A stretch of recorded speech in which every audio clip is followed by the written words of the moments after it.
Hello, my friend. Welcome tonight to another long journey into the softer corners of the past.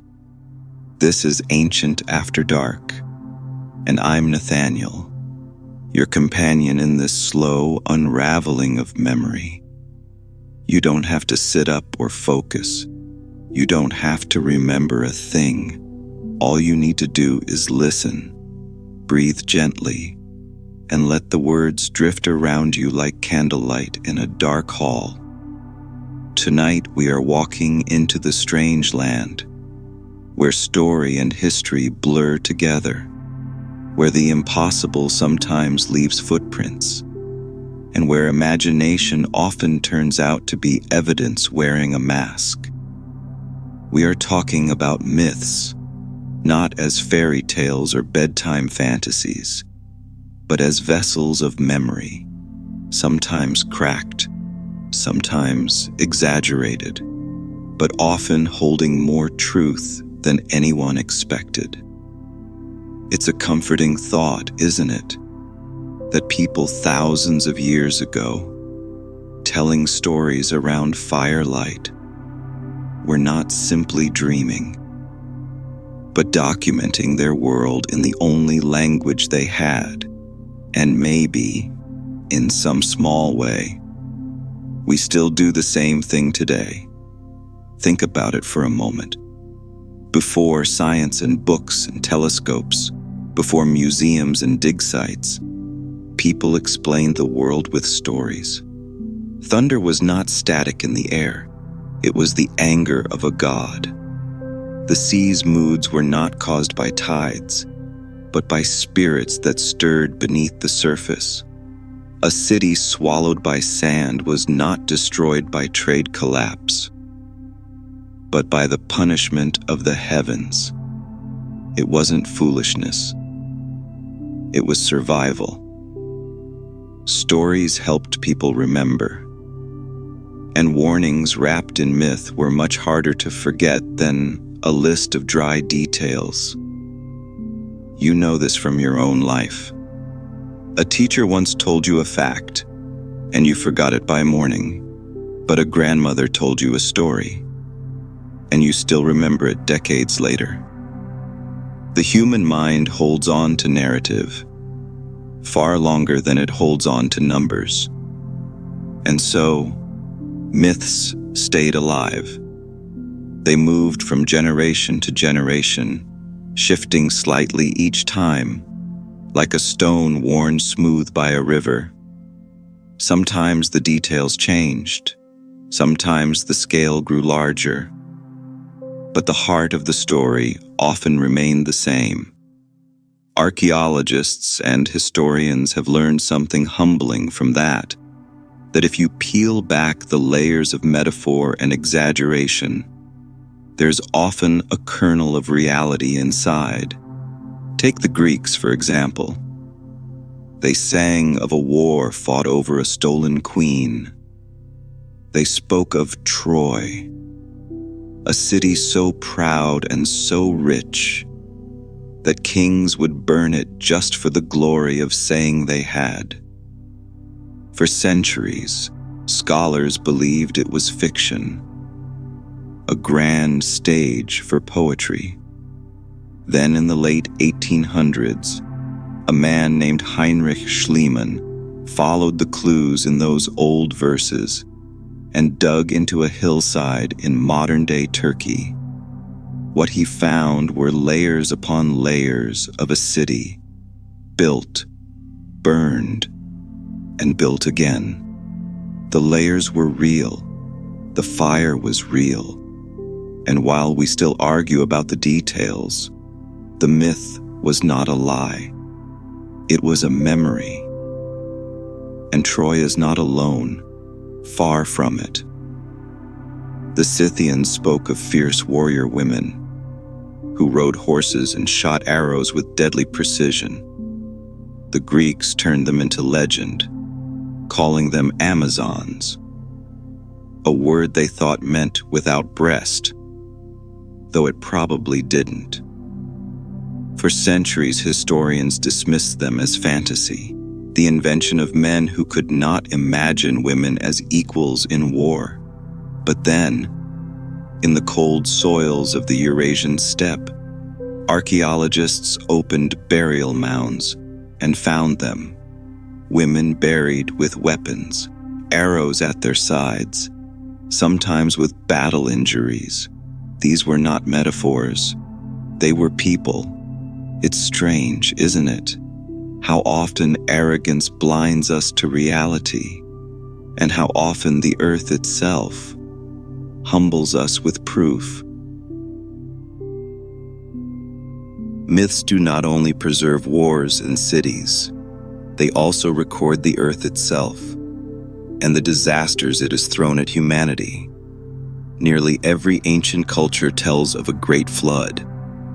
Mesopotamian scribes wrote of Utnapishtim, who built a vast boat to save life from a divine storm. The Hebrew Bible speaks of Noah. The Greek spoke of Deucalion. Indigenous peoples in the Americas have their own flood stories, all separated by oceans and centuries. For a long time, scholars assumed this was just a shared metaphor, a way to talk about cleansing or renewal. But then geology entered the story and discovered that around the end of the last ice age, as glaciers melted and sea levels rose, entire coastlines were swallowed by water, rivers surged over their banks, lakes burst from their ice dams. It wasn't one global flood, but a series of devastating regional ones, each one terrifying enough to be remembered for generations. Do you see the pattern forming? Myth exaggerates. Myth distorts. But it does not invent without reason. Even the monsters may have real ancestors. The Cyclops of Greek lore, for example, may have come from fossil discoveries, when ancient people found skulls of extinct dwarf elephants, with a single large hole in the center, where the trunk once attached. They did not see an elephant. They saw a giant with one eye, and their minds filled in the rest. The fire-breathing chimera, the dragon, the griffin, many of these mythical creatures can be traced back to fossilized bones and incomplete remains of animals long extinct, and people did what humans always do. They told stories to explain them. And maybe you've done the same thing in your own life. You saw something once from a distance in the dark, and your mind filled in the details. It's what minds do. They seek patterns. They build meaning. And in the process, they sometimes stumble upon truth. But myths weren't only born from misunderstanding. Sometimes they came from memory, distorted by time, but still grounded in something that really happened. In the Arabian desert, traders spoke for centuries of a grand city called Ubar, a place of pillars and wealth, swallowed by the sands as punishment for its arrogance. For generations, people treated it as a parable. Then, in the 1990s, satellite imagery revealed the faint outlines of ancient caravan routes, converging on a single site. Excavations uncovered the remains of a trading hub that had collapsed into an underground sinkhole. The punishment of the gods, it turned out, was geology. And these are just a few examples. There are dozens more waiting deeper in the story, from sunken palaces to forgotten islands, from warrior queens to lost temples. The point is this: myths are not the opposite of truth. They are truth's first rough drafts.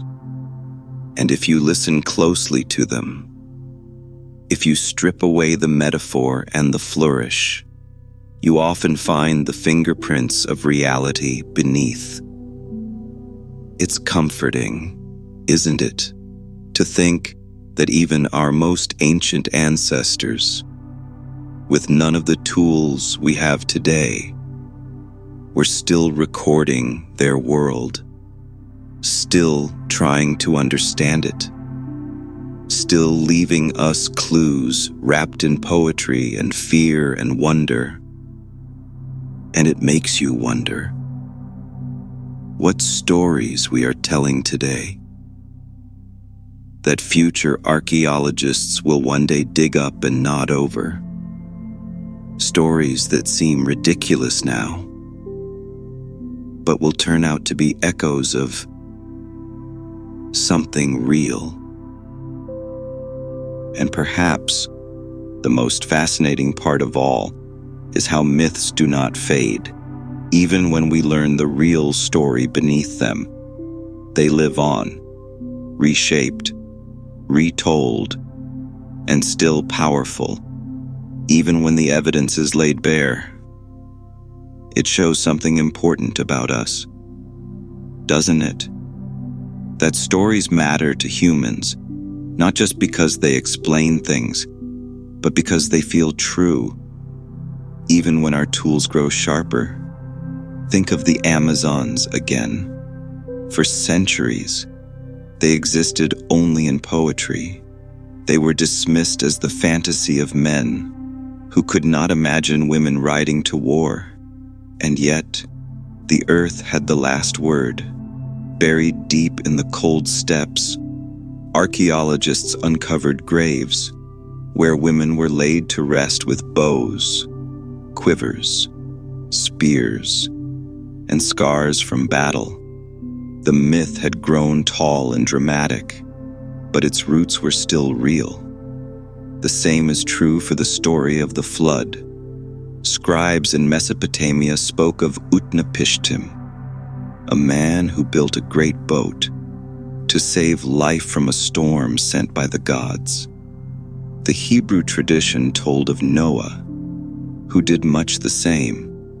Greek poets spoke of Deucalion, who threw stones over his shoulder to repopulate a drowned world. For generations, these stories seemed like metaphors, perhaps lessons about humility or rebirth. But the land remembers differently. Layers of silt buried ancient villages. Marine fossils cling to mountainsides far inland. Archaeologists have found signs of sudden flooding that reshaped whole regions thousands of years ago. It wasn't one event, not one massive global deluge, but many smaller catastrophes, happening in different places, at different times. Each was enough to terrify a generation. Each was enough to anchor a myth that would outlive everyone who saw it. Even the creatures in these stories might not be as imaginary as they seem. Ancient people spoke of monsters with single eyes and jaws big enough to swallow a person whole. It sounds ridiculous until you imagine someone digging up the skull of a prehistoric dwarf elephant. They had never seen such an animal, never known that trunks existed, and the single round opening in the bone looked exactly like an enormous eye socket. The story of the Cyclops was born, not from fantasy, but from fossil evidence, misunderstood but not invented. And dragons? They might have begun the same way. Scattered bones of dinosaurs and giant reptiles must have looked like proof of creatures that could never exist. So the imagination filled in the gaps, added wings, added fire, and suddenly the impossible had shape and breath. It makes you think, doesn't it? How many of our own fears and stories today are just misunderstandings of something real, something we don't yet have the tools to explain? The myths of lost lands follow a similar pattern. In the Arabian desert, travelers spoke of a city called Ubar, a city of pillars and markets, punished for its arrogance and swallowed by the sands. Scholars once called it legend, until satellites in the 1990s revealed faint traces of ancient caravan paths, all leading to the same vanished spot. Beneath the dunes, they found the ruins of a once thriving settlement, collapsed into an underground sinkhole. The punishment of the gods was nothing more than shifting geology, but the story survived far longer than the city itself. Other myths speak of lands across the sea, beyond the edge of the known world. Sailors swore they had glimpsed distant shores, teeming with fruit and wild grapes. Centuries later, archaeologists uncovered evidence of Norse voyages to a land they called Vinland, likely parts of modern Canada. Even when the details are wrong, the idea often is not. The story is a blurry photograph, taken without focus, but it still captures the outline of the truth.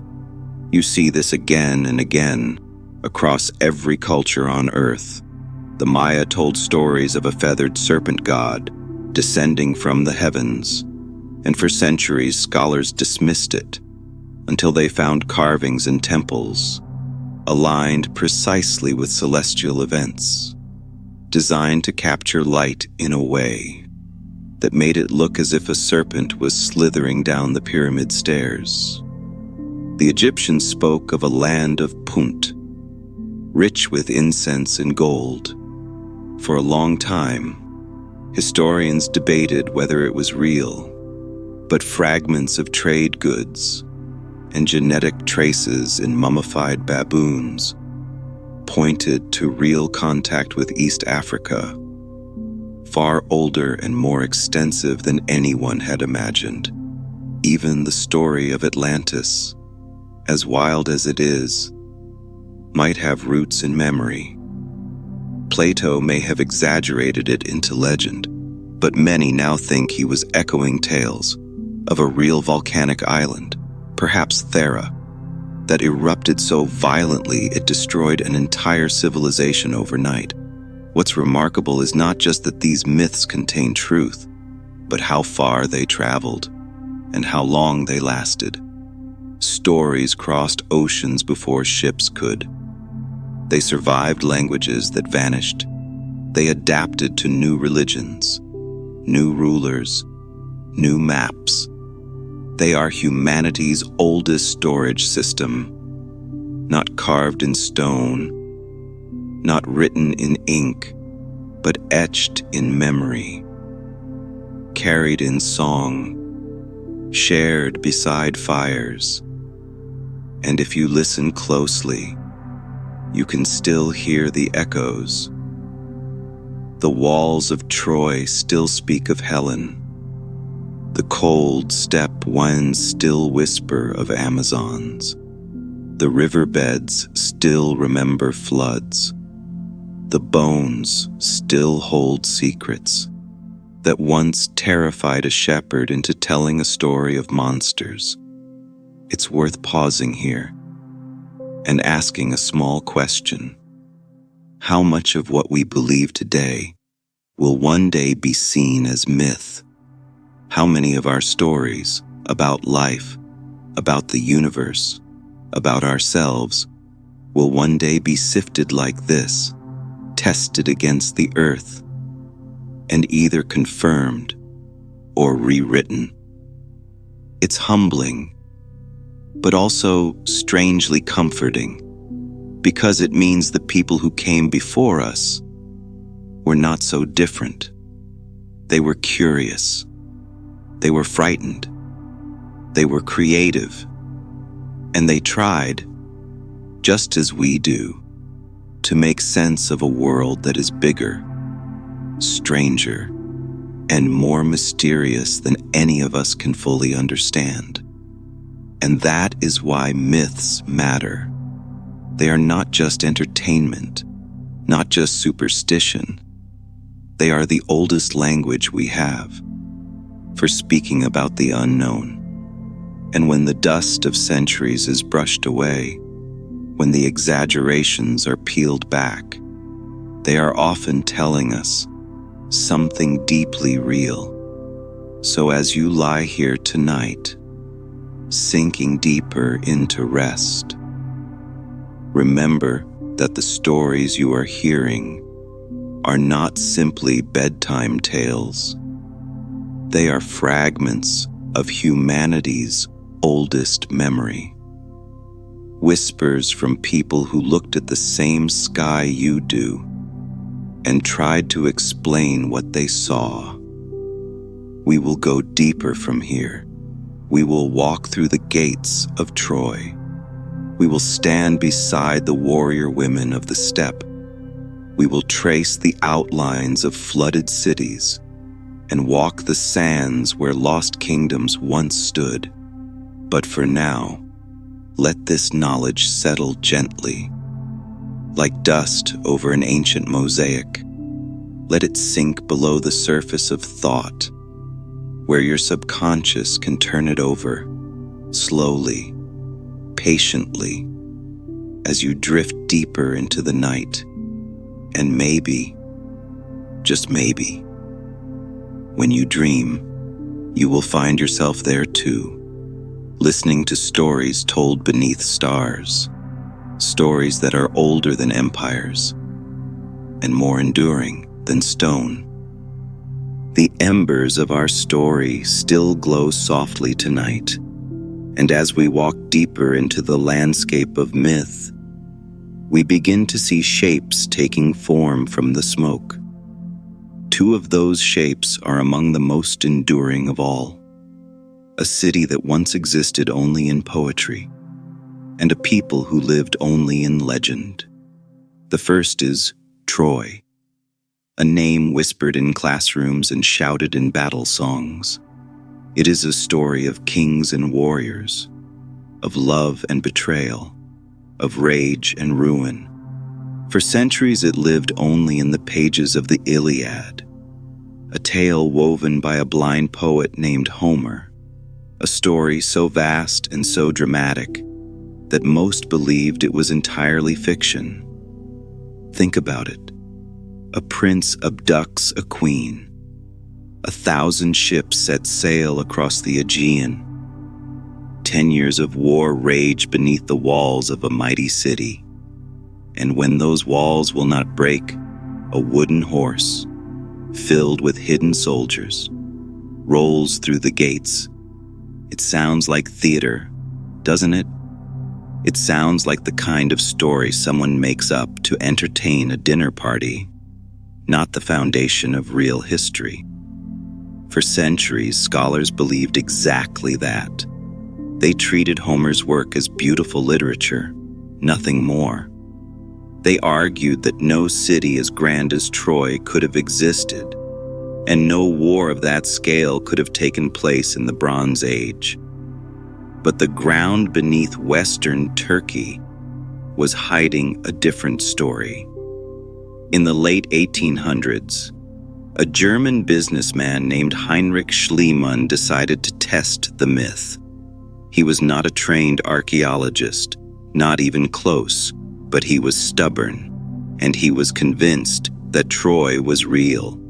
He followed the clues in Homer's epic, the names of rivers, the distances between landmarks, and began digging at a hill called Hisarlik. What he uncovered stunned the world. Layer after layer of ancient city, stacked atop one another like the pages of a book. Each had been built, destroyed, and rebuilt over centuries.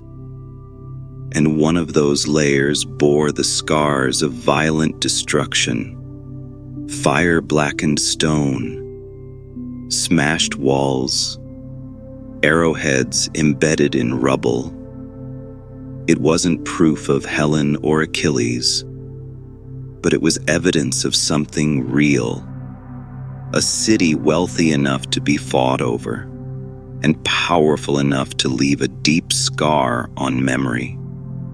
Archaeologists now believe that Troy was not a single city, but a series of settlements that rose and fell on the same site over nearly 2,000 years. One of those cities, likely Troy 7, was destroyed in the late Bronze Age, around the time Homer's War supposedly took place. The details are murky, as they always are. There was no giant wooden horse, at least not one that has survived in the record. But there may have been trickery, a siege that ended with deception, because history shows that when walls cannot be broken, they are often opened from within. And what about Helen, the face that launched 1,000 ships? Historians doubt that one woman's abduction sparked such a conflict, but political alliances, trade rivalries, and strategic ambition could have done so. And in ancient storytelling, it was easier to personify those causes as love and revenge. So the myth of Troy turns out not to be a fantasy, but a distorted memory. The war may have been smaller, the timeline shorter, the motives more political than romantic, but the bones of the story remain intact. A great city stood. It fell in fire and war, and the memory of that fall was so powerful, it survived for centuries in song. It's a strange thought, isn't it? That perhaps Homer was not creating fiction at all, but preserving history the only way he knew how. The lesson Troy teaches us is simple. Stories stretch and change, but they rarely grow from nothing. Beneath every exaggeration, there is usually a foundation. And that brings us to another myth, one that lived not in walls and stone, but in flesh and blood, the legend of the Amazons. The Greeks spoke of them with awe and fear, fierce warrior women from the distant steppes, who rode horses like centaurs and loosed arrows faster than any man could draw a sword. They were said to live without men, to raise daughters as fighters, and to shun the softness of city life. To the Greeks, the Amazons were a contradiction, both admirable and terrifying, a mirror image of their own warrior ideals, but reversed. They appeared in countless myths, battling heroes like Heracles and Theseus, and always portrayed as powerful, independent, and deeply foreign. For centuries, historians dismissed them. Some said they were pure invention, a metaphor for the chaos that arises when women step outside the roles men assigned them. Others suggested they were political propaganda, a way of defining Greek identity by contrasting it with a barbaric other. But as with Troy, the ground had a different story to tell. In the 1990s, archaeologists working in the vast Eurasian steppe, modern-day Ukraine, Kazakhstan, and southern Russia, began opening burial mounds known as kurgans. Inside they found warriors, buried with bows, arrows, and horse gear. And many of those warriors were women. Some were young, barely teenagers. Others were older, veterans of many campaigns. Several bore the marks of battle, healed injuries from sword blows, fractured bones from falls, and in one case, an arrowhead still lodged in a rib. It was an extraordinary discovery. It revealed that the nomadic peoples of the steppe, the Scythians and Sarmatians, had traditions of female warriors, not as rare exceptions, but as respected members of their society.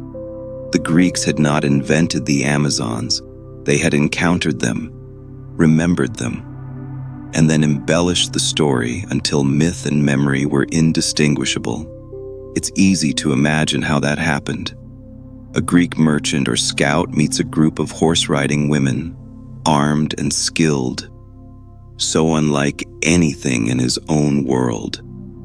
He returns home and tells the story, and each retelling adds new details. They become a nation, a society without men. They move from memory into myth, and once there, they never leave. The archaeological evidence now suggests that anywhere from 20% to 30% of Scythian burials containing weapons belonged to women. In some regions, it was even higher. That is not myth. That is social structure. It also changes how we read the ancient stories. When Heracles fought the Amazon queen Hippolyta, or when Achilles dueled with Penthesilea, the Greeks were not describing imaginary foes. They were mythologizing real enemies, formidable warriors who challenged their understanding of gender and power. There's a gentle irony in all of this. The Greeks told these stories as warnings about the other, and yet those very stories have outlived almost everything else they built.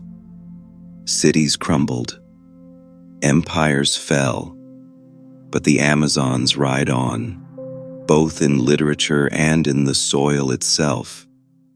And perhaps that's the deeper truth hiding beneath the legend.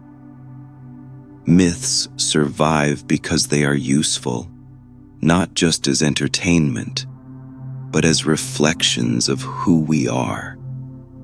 They exaggerate the strange, because the strange unsettles us.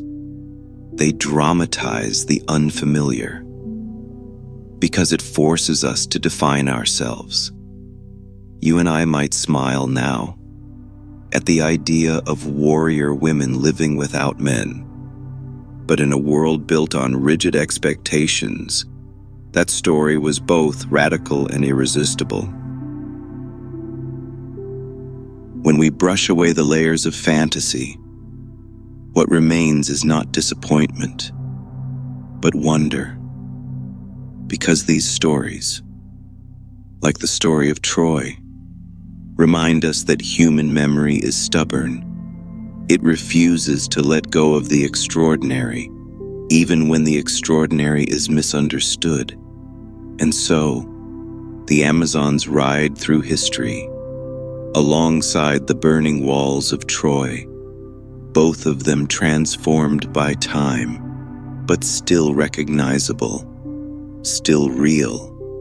And as we drift deeper into this night, and deeper into these stories, we begin to see the pattern more clearly. History is not just written in stone or ink. It is whispered in myth. It is buried in metaphor. It is remembered in exaggeration. The myths of Troy and the Amazons remind us that imagination is not the opposite of truth. It is its oldest companion.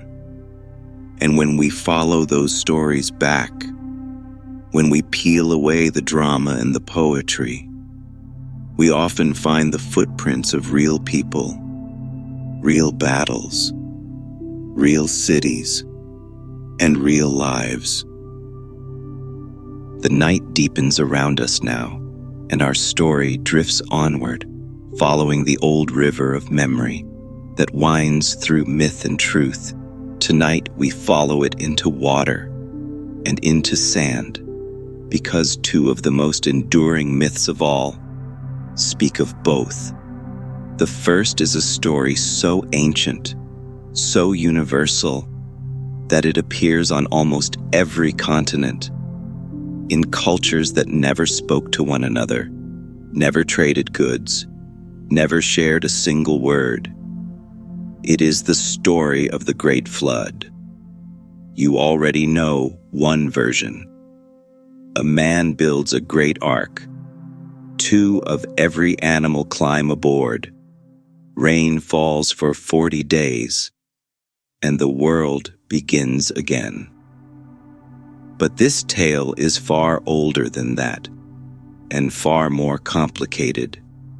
Long before the book of Genesis, before the scrolls of the Hebrews, there was a story written on clay. In the cradle of Mesopotamia, in it, a man named Utnapishtim is warned by the gods that a flood will destroy the world. He builds a vast boat, fills it with life, and survives the waters. When the storm finally ends, his vessel comes to rest on a mountain, and he releases birds to see if the land is dry. If that sounds familiar, it should. It's almost identical to the story of Noah, and yet it is thousands of years older. And it's not alone. The Greeks told of Deucalion and Pyrrha, who built a chest to survive a divine flood. The Aztecs spoke of Coxcox, who floated in a hollowed tree. The Chinese told of Yu, who tamed the raging waters and rebuilt civilization. The stories differ in names and details, but the shape is always the same. A deluge, a vessel, a few survivors, and a new world born from ruin. What do we make of this? Did every civilization invent the same myth by coincidence? Or is there something deeper beneath the surface? For centuries, scholars assumed the flood stories were metaphor, a way to express the idea of cleansing or rebirth, or perhaps a reflection of how fragile early life felt against the whims of nature. But the earth itself holds another clue. Geologists now know that at the end of the last ice age, around 12,000 years ago, the climate shifted dramatically. Vast glaciers melted. Sea levels rose by more than 100 meters. Entire coastlines vanished beneath the water, and great inland lakes burst their natural dams, unleashing floods that would have been apocalyptic to anyone alive at the time. Archaeologists have uncovered drowned villages, submerged forests, and ancient riverbeds now buried under the sea. In the Black Sea region, evidence suggests that a sudden and catastrophic flood transformed a freshwater lake into a saltwater sea, possibly inspiring many of the Near Eastern flood myths. Even in places far from glaciers, floods shaped memory. Rivers swelled with seasonal rains, sweeping away fields and homes. Volcanic eruptions melted snowcaps, sending torrents roaring down valleys. Tsunamis smashed coastlines after distant earthquakes. For a Bronze Age farmer, watching a wall of water erase everything he knew, it must have seemed like the end of the world. And how do you preserve such a trauma? You tell a story. You make it meaningful. You say the gods were angry, or the world needed renewal, or the righteous were saved. Because when nature is too big to understand, story is the only tool we have left. And so the memory survived, traveling across generations, changing shape as it went, but always carrying the same message: that water can erase, but it can also begin again. It's a comforting thought in a strange way, isn't it? That humanity's oldest shared memory is not of war or conquest, but of survival.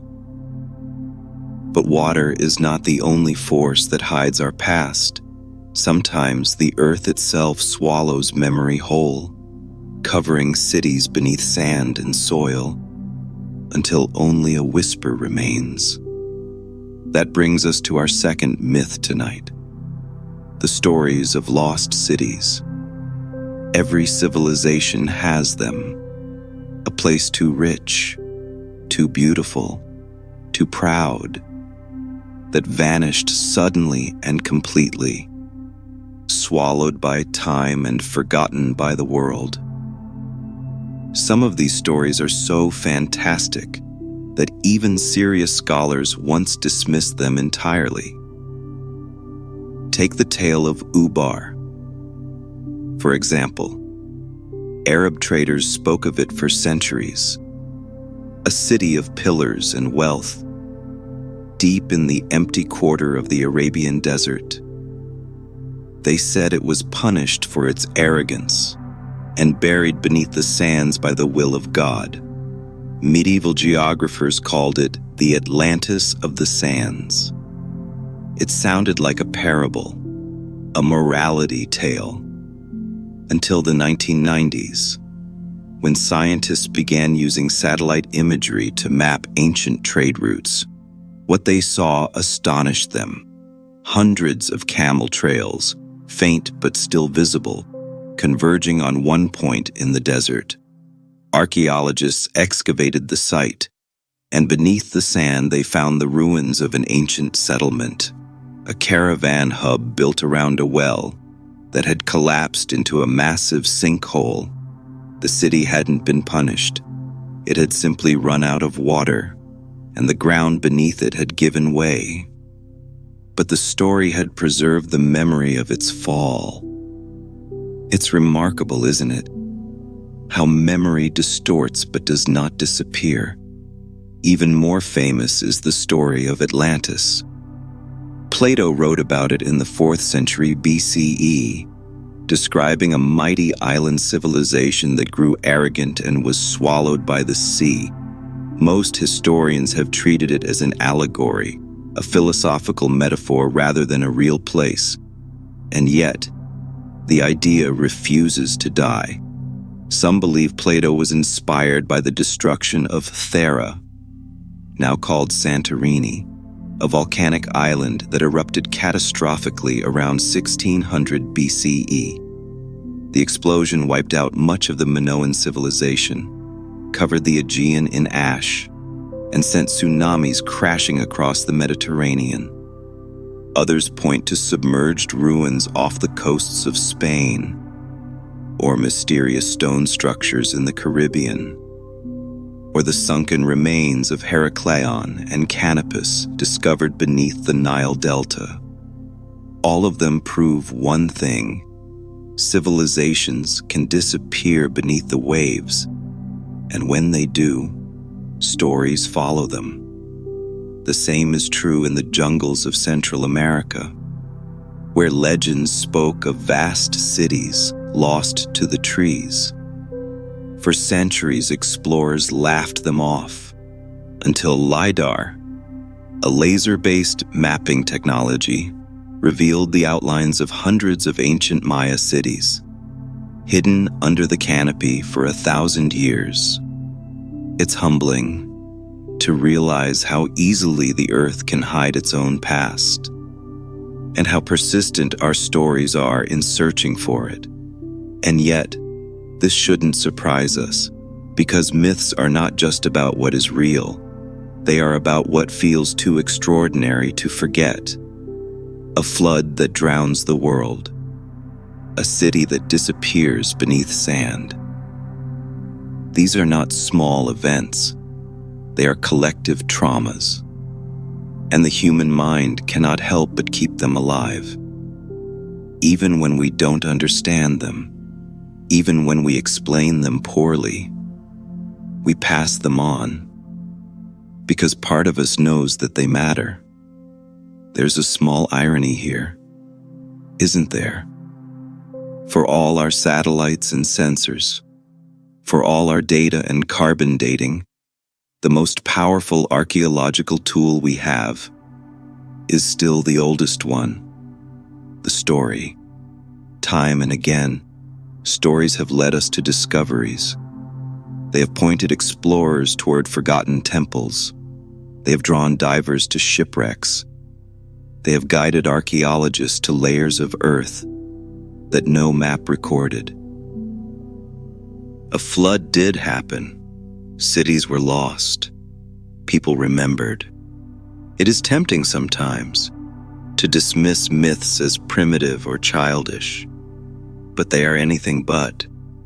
They are the first draft of history, and like all first drafts, they are messy, emotional, sometimes wildly inaccurate, but full of insight. If you peel back the exaggeration, if you listen to them with patience, you find that they are often telling you something deeply true. And maybe that's why we still tell them, even now, even when we have better tools and better words, because deep down, we know that our stories carry more than meaning. They carry memory. So tonight, as you drift deeper into rest, think about this. Somewhere in your own life, there is a story you tell over and over. Maybe it's about your childhood, or a journey you once took, or someone you loved. And maybe the details change a little each time, but the truth beneath it does not. That's what myths are. Humanity's way of remembering the impossible. Humanity's way of keeping its oldest lessons alive. The flood still rushes through our stories. The lost cities still rise and fall in our imagination. And somewhere beneath it all, the truth still waits. A claw here, a skull there, a sudden eruption of lava from the ground, and humans filled the silence between those clues with story. Even now, we do the same thing, don't we? We see patterns in the stars, faces in the clouds, meaning in the meaningless. It's what we've always done. The dragon is proof of that. But if bones inspired beasts, then fire and stone inspired something even stranger. The idea that somewhere beneath our feet, there was a door that led not to another country, but to another realm. The underworld was not born from theology alone. It was born from geology. The Greeks called it Hades, a shadowed kingdom beneath the earth. But why beneath? Why not above the clouds or beyond the sea? Because that is where the earth itself seemed to open. In places like Hierapolis in ancient Phrygia, there was a cave they called Plutonian. Animals that wandered too close collapsed, suffocated by invisible gas seeping from the ground. Priests would lead sacred bulls to the entrance. The animals would die instantly, and the people believed this was the breath of the underworld. The Romans built temples over volcanic vents, calling them mundus, gates to the realm of the dead. And near Naples, the crater of Lake Avernus was said to be a portal to the afterlife, because no birds flew over it. They didn't know about sulfur fumes or carbon dioxide. All they knew was that life ended there, and where life ended, they imagined a doorway. Do you see how the myth builds itself? The ground shakes, mountains breathe fire, rivers vanish into dark holes. It is not hard to believe that something waits below. In Japan, volcanic vents were considered the realm of Yomi, a land of shadows and ancestors. In Mesoamerica, the Maya spoke of Xibalba, the place of fear, beneath caves that swallowed rivers and echoed with unseen water. And in ancient Rome, they said that every temple was built as a bridge between worlds, with one door facing the living and one invisible facing the dead. It sounds poetic, but it was also practical. For most people, the underworld was not hell. It was simply elsewhere, a mirror of the world above, darker, quieter, timeless. And that made sense, because when you buried someone, they were not gone. They were just beneath your feet. The Romans even called the dead subterraneae, those who dwell below. Maybe you felt it yourself, that strange urge to speak softly near graves. It's not fear. Exactly. It's something older, deeper. A memory of a time when we believed the ground was alive, when every rumble of the earth was a whisper from another world, and when every cave mouth was not just a hole, but a door. Archaeology, for all its careful methods and neat labels, often begins with whispers, a legend here, a rumor there, and then a spade hits something that proves people were not just making it all up. Take the Plutonian in Hierapolis again. For centuries, it was dismissed as a poetic invention, a priestly trick to awe the crowds. But in 2013, archaeologists uncovered the actual site, a stone sanctuary above a fissure that released deadly carbon dioxide. Measurements showed the gas pooled near the ground, killing animals but leaving priests standing upright and holding their breath, unharmed. Suddenly, what had been called superstition became science, and yet, the story had not lied.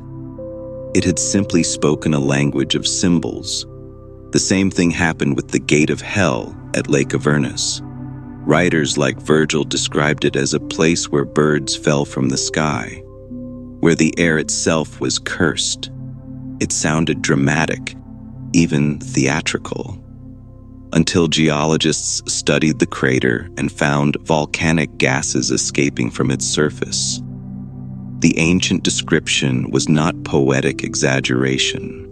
It was a careful observation, just filtered through a worldview that saw divinity in disaster. The more you look, the more these intersections appear. In southern Turkey, a cave system known as Cehennem Çukuru, literally the pit of hell, has been linked to ancient myths of monstrous creatures imprisoned beneath the earth. When explorers descended into its depths, they found massive fossilized remains embedded in the walls, creatures that had lived long before humans walked the land. To early people, those bones were proof that giants or beasts once roamed beneath the soil, waiting to return. And perhaps the most striking example lies in Italy, at the volcanic field of Campi Flegrei. Here, volcanic activity shaped not only the landscape but also the imagination. Roman temples were built near fumaroles and bubbling springs, places where the earth itself seemed to breathe. Priests believed these were mundus, gateways where spirits entered and left the mortal world. The rituals were not theatrical performances. They were attempts to honor the forces they could feel but not fully understand. Even the famous Oracle of Delphi, though not an underworld site in name, was born from the same impulse. Priestesses delivered prophecies while seated above a crack in the earth, inhaling ethylene gases that rose from below.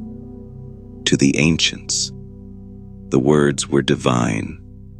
To scientists, they were chemically induced visions. Yet both were true in their own way. All these examples reveal something profound. Ancient myths were rarely invented from thin air.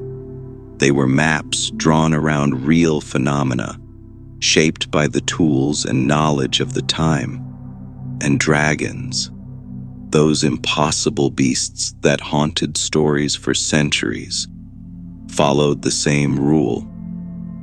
In China, many dragon bones, once ground into traditional medicines, turned out to be dinosaur fossils. In 1923, the first scientifically documented dinosaur eggs were discovered in the Gobi Desert, in the very region where legends of dragon nests had circulated for generations. It wasn't just coincidence, it was continuity. Humans found the remains, gave them names, and passed them down as stories until science finally translated them into a different language. And the same pattern repeated elsewhere.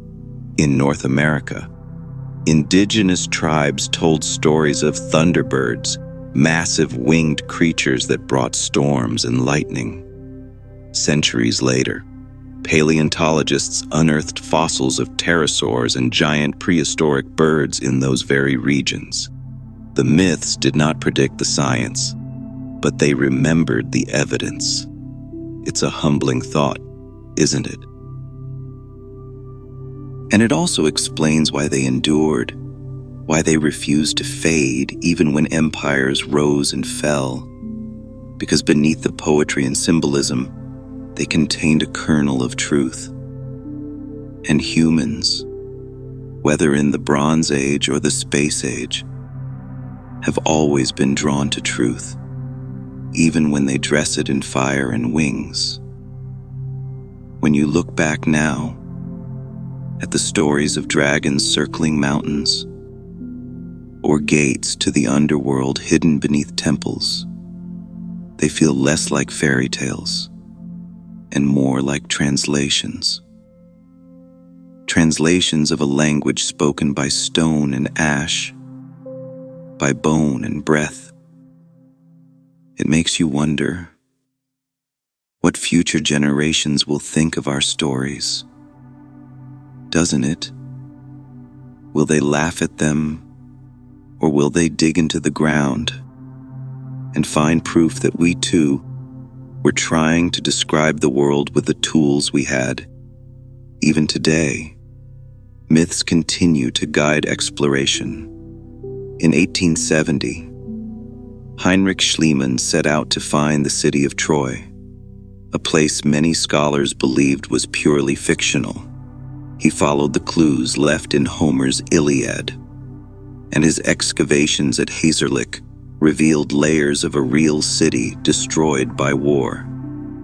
Was it exactly as the poets described? No, but it was real, and that changed everything. It taught historians a lesson that still holds true. When myth and landscape align, it's worth digging. The same principle has guided searches for flood layers linked to the story of Noah, for evidence of a real king behind the legend of Gilgamesh, for traces of Atlantis beneath the waves. Some searches end in disappointment, others in discovery. But all remind us that myth is never just myth. It is memory, stretched and reshaped by centuries, but memory all the same. And maybe that's why these stories still help us sleep. They remind us that the world is stranger, older, and far more connected than we often realize. That a story told by firelight 3,000 years ago might one day lead a scientist with a microscope to the truth, and that every legend, no matter how impossible, carries a fragment of something real, waiting for someone to notice. So when you next hear of a dragon hiding beneath a mountain, or a gate to the underworld sealed beneath a temple floor, don't dismiss it too quickly. Somewhere beneath those words, beneath that poetry, there might be a bone, a cave, a vent of gas, or a layer of ash, whispering that the storytellers were closer to the truth than they ever knew.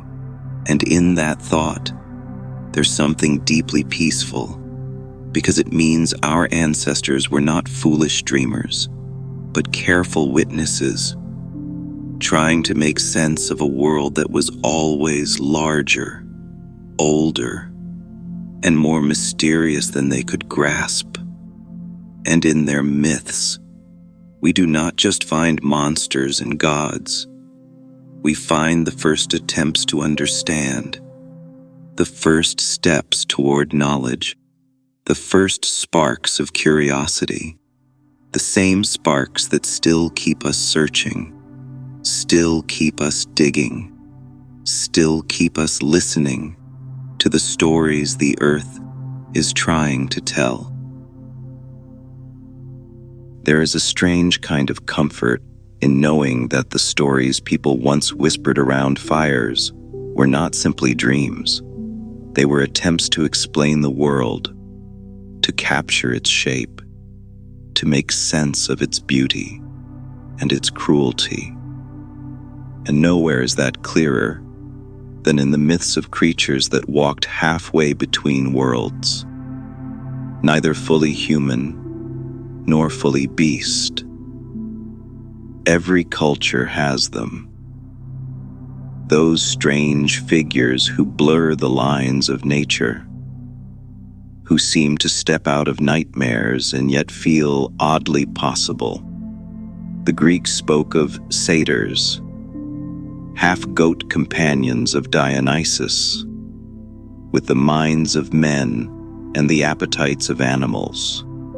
The Egyptians carved Anubis, the jackal-headed god of death, who weighed the hearts of the dead against a feather.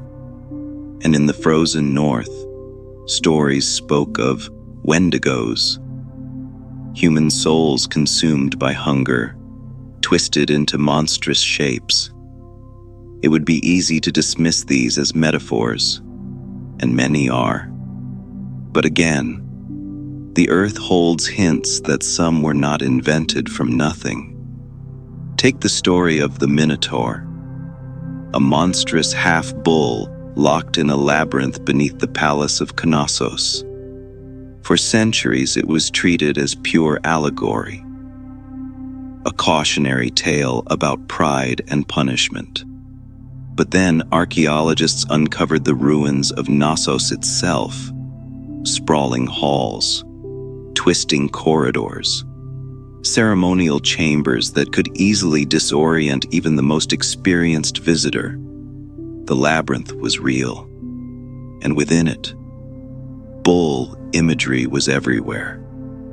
Frescoes showed men leaping over enormous bulls, their bodies arched mid-air in rituals both graceful and dangerous.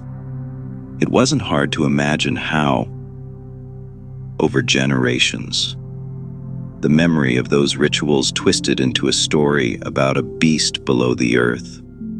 Some scholars even suggest that deformities or genetic mutations in livestock, massive horns, fused limbs, might have inspired tales of hybrid creatures, and what began as memory slowly hardened into myth. The same is true for giants, those towering beings who populate myths from Ireland to India. The Norse spoke of Jotnar, primordial forces older than the gods themselves. The Hebrews wrote of Nephilim, giants born of angels and mortals. The Greeks told of titans, whose battles shook the earth. It all sounded fantastical. Until the 19th century, when fossil hunters began finding bones of extinct megafauna, mammoths, mastodons, giant ground sloths. Their sheer size defied imagination. To a farmer pulling a femur taller than himself from the soil, the conclusion was obvious. Giants had walked the earth, and in a way, they had. Just not the kind we expected. Even the mythic Cyclops, that one-eyed shepherd who forged thunderbolts for Zeus, may have been born from misinterpretation. The nasal cavity of a mastodon's skull looks eerily like a single central eye socket. A shepherd stumbling upon such a skull might have believed, without hesitation, that it once belonged to a one-eyed giant. It is easy to mock those ancient leaps of logic, but remember, they were not foolish. They were working with what they had. You and I, with books and microscopes and documentaries, forget how much of the world once had to be guessed. And myths were how they guessed. Another layer of myth runs deeper still, not in bones, but in stones. Legends of lost cities, glittering civilizations swallowed by time, are among the most enduring of all. We still speak of Atlantis, that island empire said to have vanished beneath the sea. We dream of El Dorado, a city of gold hidden in the jungle. And we read of Lyonesse, a kingdom drowned off the coast of Cornwall. Most scholars will tell you these stories are fiction, metaphors for hubris or greed. But beneath the metaphors, something real often lurks. Take Troy, which we've already touched upon, or Mycenae, once thought mythical, until Schliemann's spade revealed its walls. Or Uruk, home of Gilgamesh, spoken of in epic poetry, but also a real city whose ruins lie beneath the sands of Iraq. And then there is Dwarka, a city said to have been founded by the god Krishna. For centuries it was considered legend, until divers off the coast of Gujarat discovered submerged ruins, stone walls, steps, and streets beneath the waves. Radiocarbon dating placed them thousands of years old, roughly consistent with the period described in ancient texts. No one claims Krishna himself built them, but the story of a great city swallowed by the sea, it seems, was not entirely fantasy. Perhaps the most haunting of these rediscoveries is the city of Helike. In 373 BCE, Greek writers said it was swallowed whole by the earth after an angry Poseidon sent a quake and a wave. For centuries, its location was lost, a cautionary tale told by philosophers. But in the 1990s, archaeologists found its ruins beneath layers of silt, a city literally buried by an earthquake-triggered tsunami. Once again, the myth was not wrong. It was just incomplete. These lost cities tell us something subtle but powerful. That myths often preserve the memory of disasters, floods, quakes, eruptions, that scarred communities so deeply they were remembered as acts of gods. It makes you wonder, how many more are still waiting under the earth, beneath oceans, beneath deserts? How many stories we laugh at today might become history tomorrow? And yet, even when the evidence is clear, myths retain something stories alone can give. They carry emotion, meaning, context. The people of Helike did not just witness an earthquake. They believed their god had turned his back. The people of Dwarka did not just see the sea rise. They believed their protector had returned to the heavens. Those details are not scientific, but they are deeply human. And perhaps that is why these myths endure. They do more than record events. They help us live with them. They turn destruction into memory, and memory into meaning. We still do this today, in subtler ways. We speak of Mother Nature's fury. We name storms after people. We tell stories about why things happen, even when we know the science. Because stories comfort us. They give shape to chaos. They let us talk to the universe in a language we understand. It is why myths survive even in the age of satellites and supercolliders. Because they were never just about explaining the world. They were about living in it.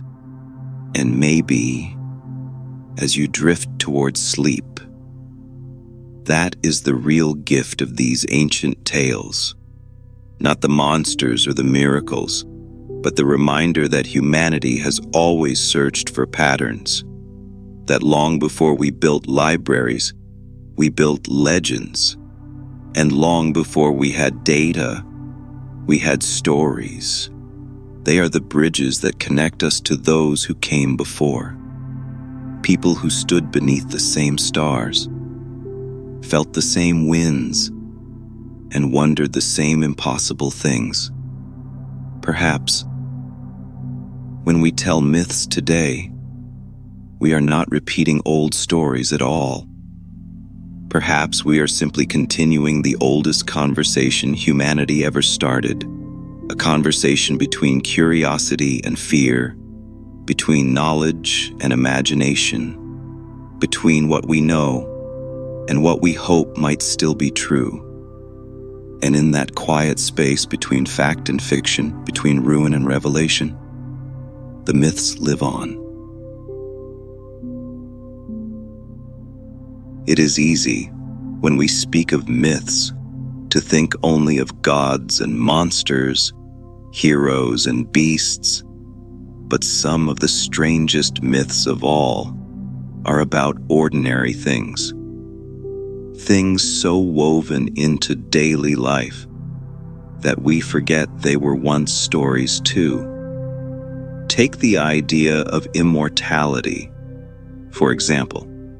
To us, it is a metaphor, a poetic wish, a concept tucked into science fiction. But for thousands of years, it was treated as something that might be found, if only one searched in the right place. The Chinese told stories of the Jian, immortals who lived atop distant mountains, sipping elixirs brewed from rare herbs and metals. They spoke of the 8 immortals, beings who had transcended death and wandered between heaven and earth. One emperor, Qin Shi Huang, sent entire expeditions to the eastern seas in search of the Isles of the Blessed, where such elixirs were said to exist. We laugh at that now, but the motivation was not madness. It was human. The same impulse drove explorers to look for fountains that reversed age, or springs that healed every illness. In 1513, the Spanish explorer Juan Ponce de Leon sailed into what is now Florida, following stories of a fountain of youth. He never found it, but the myth lingered. It lingers still, in modern medicine, in cosmetic science, in the quiet human refusal to accept an ending. But behind these legends, there was often a sliver of reality. Some elixirs did prolong life. In a way, not by magic, but by accident. Ancient Chinese alchemists experimented with mercury and cinnabar.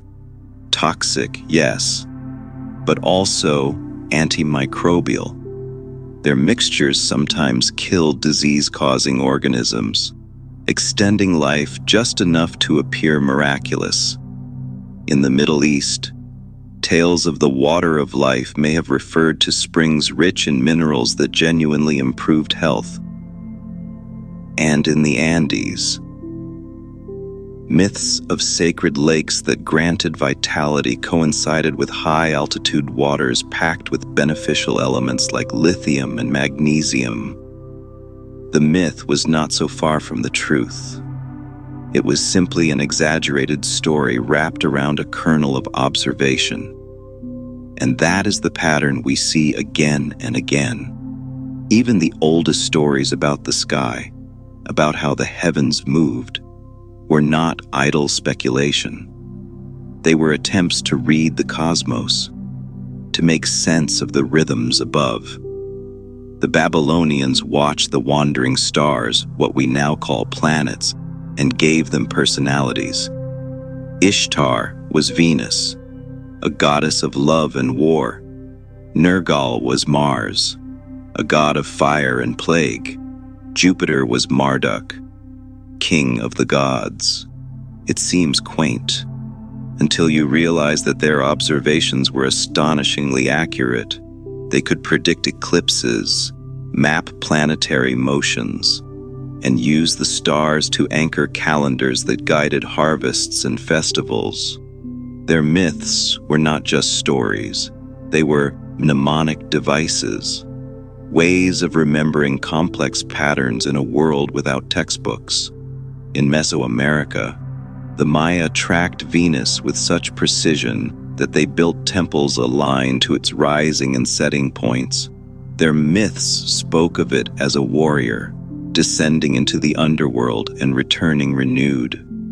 It was poetry, but also astronomy. In Egypt, the story of Ra's daily journey across the sky mirrored the movement of the sun. And in Polynesia, myths of star spirits guided navigators across thousands of miles of open ocean. These tales were not primitive. They were practical. They encoded knowledge in a form that anyone, even those who could not read, could remember. And when that knowledge was passed down, it sometimes carried more precision than we give it credit for. Even flood myths, which appear in nearly every culture, are not entirely invented. When the last ice age ended, melting glaciers caused sea levels to rise dramatically, drowning coastal plains across the globe. Some scholars believe this is what inspired the Mesopotamian story of Utnapishtim, and its later echo in the tale of Noah. In the Black Sea region, sediment cores show evidence of a sudden influx of salt water around 5600 BCE, possibly the basis for local flood legends. And in Australia, Aboriginal stories describe shorelines that vanished beneath the sea more than 7,000 years ago. Geologists now confirm that those stories align with actual post-glacial sea level rise. The myth preserved a memory far older than any written record. It is humbling, isn't it, how stories outlive the events that spawned them, how they travel, generation after generation, whispering truths wrapped in metaphor. But myths do more than preserve events. They shape behavior. They tell us how to live, how to act, how to make sense of forces beyond our control. Consider volcano myths. In Japan, Mount Fuji was seen as the dwelling of a fiery goddess, and offerings were made to calm her temper. In Hawaii, Pele's eruptions were both feared and honored, her lava both destructive and fertile.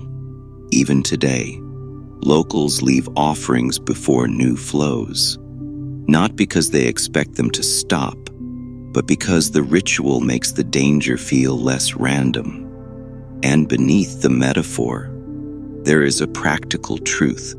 Communities that respected these forces often settled in safer zones, avoided building too close to dangerous vents, or paid attention to early warning signs. Myth was not superstition, it was risk management, wrapped in story.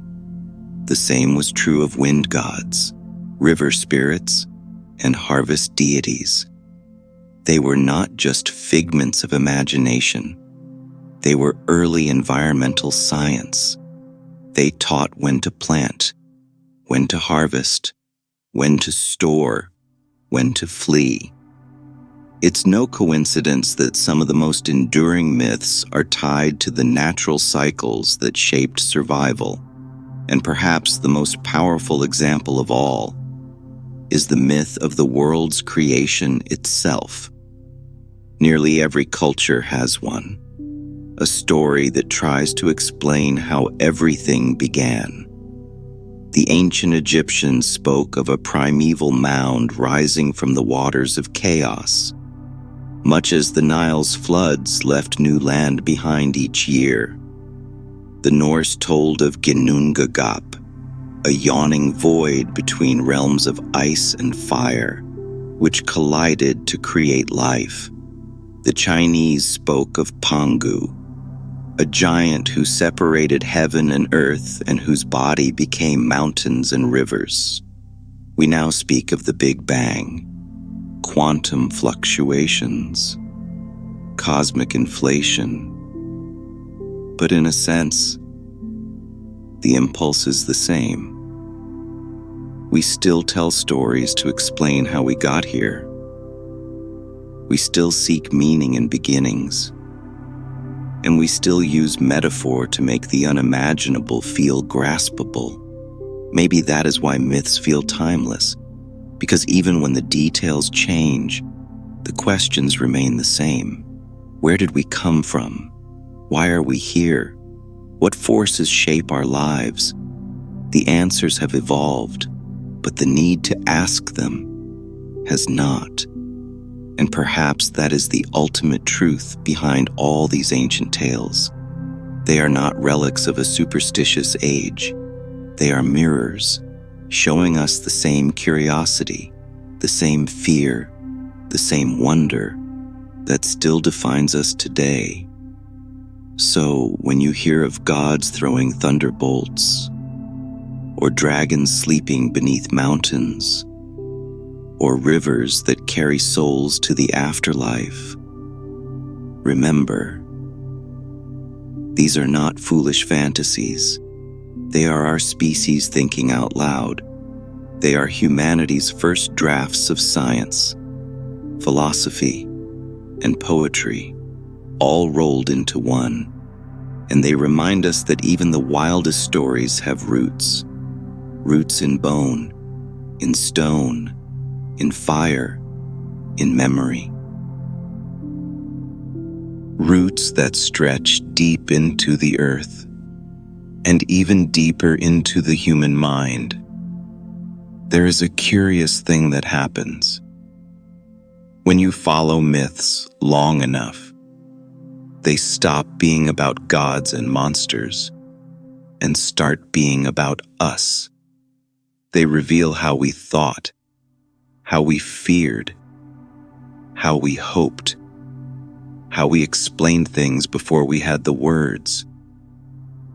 And nowhere is that more obvious than in the myths that try to describe the end of the world. It may seem strange that nearly every civilization, from the frozen fjords of Scandinavia to the humid jungles of Mesoamerica, invented its own version of the apocalypse. But perhaps it isn't strange at all. If you watch the seasons change, the rivers flood, the skies darken, If you see the crops fail or the stars shift their paths, you might start to wonder whether the world itself could one day end. The Norse called it Ragnarok, the twilight of the gods, when fire and ice would swallow creation, and even mighty Odin would fall. The Aztecs believed we lived in the fifth sun, and that 4 worlds had already risen and fallen before ours, each destroyed in a different cataclysm. The Hindus spoke of Kali Yuga, the last age of the cosmos, when morality would decay, and Vishnu would return to cleanse the world with fire. And the ancient Jews spoke of a final day of judgment, when the earth would shake, the dead would rise, and the universe would be remade. These were not just stories meant to frighten. They were ways of preparing, of imagining the unimaginable. Because deep down, people had already seen the world end. Volcanoes had buried cities under ash. Floods had swallowed entire valleys. Earthquakes had split the ground open, leaving villages in ruins. To the people who witnessed those things, it must have felt like the apocalypse had already arrived. And so they told stories about endings, because endings had already touched their lives.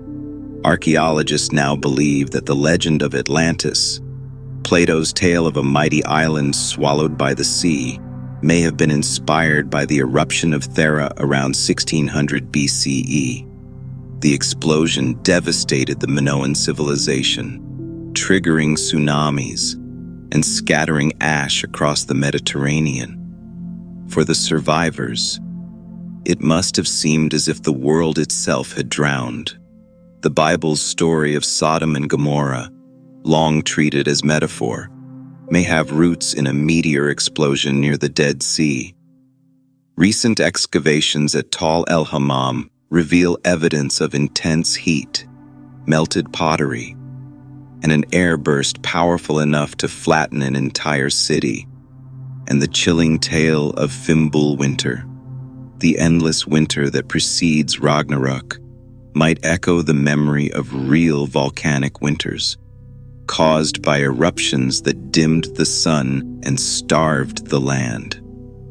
It's strange to think about, but apocalypse myths are not about if the world ends. They are about when and how, and they reveal something deeply human. We are terrified of endings, but we are also fascinated by them. We can't help but wonder, what comes after? Is there a rebirth, a renewal, or is everything erased, like chalk washed from a slate? That question is woven into another class of myth, the myths of rebirth. In ancient Egypt, the sun god Ra died each night, sailing through the underworld, only to rise again at dawn. In Mesopotamia, the goddess Inanna descended into the realm of the dead, was stripped of her power, and then returned transformed. Even the phoenix, that eternal bird of fire, is a metaphor for the same cycle. Death followed by renewal. These stories gave people hope. They suggested that destruction was not the end, but a doorway. And perhaps that hope was rooted in something real. After all, forests burned by wildfire often regrow richer. Rivers carve new courses after floods, creating fertile plains. Civilizations fall, but they leave behind knowledge, roads, stories that seed the growth of new ones. The ancients saw these patterns, even if they didn't have the language of ecology or geology. And so they told stories about gods who died and were reborn, about worlds that ended and began again. It was their way of saying that nothing ever truly ends. It only changes. Even time itself was once thought to flow in cycles. The Maya saw history as a repeating series of ages, each with its own rise and fall. The Hindus imagined the universe breathing in and out, each kalpa, or cosmic day, lasting billions of years. The Stoics believed that the cosmos itself was reborn in fire, over and over again, endlessly repeating its own story. To them, the apocalypse was not a tragedy, but a heartbeat. And perhaps that is why these myths still speak to us. Because even with all our science and satellites, we still wonder about endings. We still look at the stars and think about how it all began and how it all might end. We still tell stories about asteroids and climate change and artificial intelligence, stories that feel suspiciously like modern myths. And maybe they are, because myth, in the end, is not about what is real. It's about what matters, and what could matter more than the beginning and end of everything. But endings were not the only mysteries the ancients pondered. They also told stories about the hidden places of the world, about lands beyond the horizon, realms beneath the waves, cities swallowed by forests. To the Greeks, there was Hyperborea, a land of eternal spring beyond the northern winds. To the Chinese, there was Kunlun, a paradise of immortals hidden high among the mountains. To the Celts, there was Tir na Nog, the land of youth, where no one aged and time stood still. And in each of these myths, explorers vanished beyond the known world, and sometimes returned changed, or did not return at all. It's tempting to file these places under fantasy, but they too may have roots in reality. Hyperborea might echo vague memories of the Arctic, glimpsed by early traders following the northern coastlines. Tir na Nog could be a poetic memory of voyages to Iceland or the Faroe Islands, lands of strange light and endless days. Even the fabled Isles of the Blessed might reflect sailors' tales of the Canary Islands. Shrouded in mist and unreachable by ordinary means, the world was larger than anyone knew, and myths were how people filled in the blanks. It's the same instinct that leads us to imagine life on other planets today. We know the unknown must exist, and so we give it a name, a face, a story. And in that way, myths are not just about the past. They are about possibility. They are how we imagine what lies beyond the map, how we remind ourselves that there is always more to discover.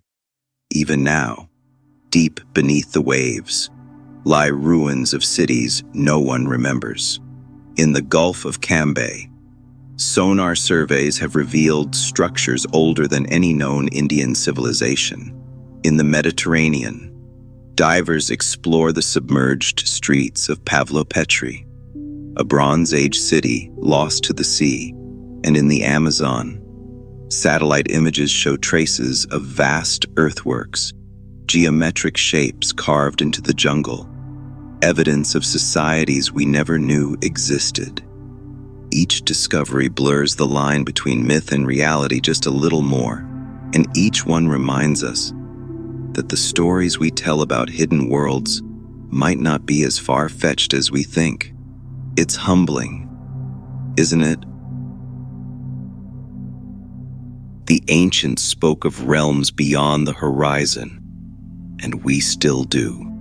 We send telescopes into space to look for new worlds. We drill beneath the ice of Europa. We dream of cities on Mars. We are still chasing Hyperborea, still searching for Tir Nanog, because the stories never really end.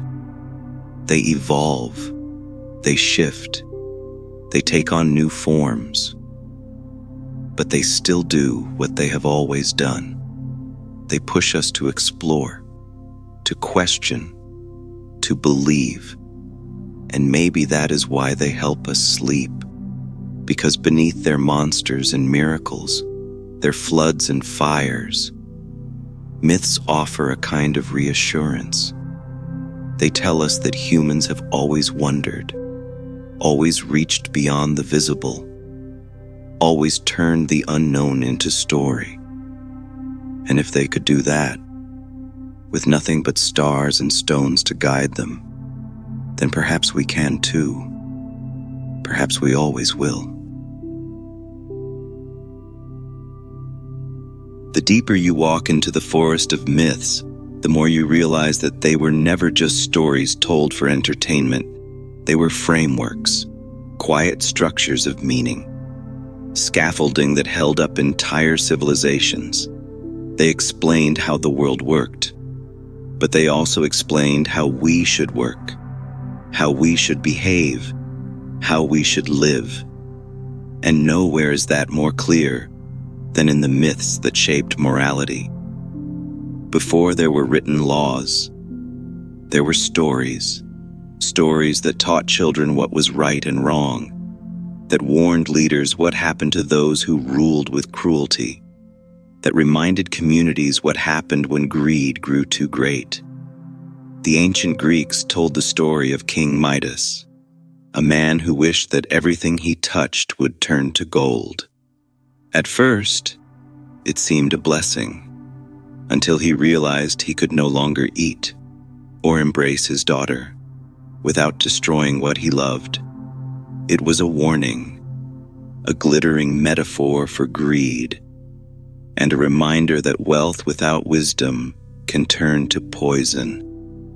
The Mesopotamians told the tale of Gilgamesh, a king so powerful that he believed himself untouchable, but his arrogance led to loss, and through that loss, he learned humility.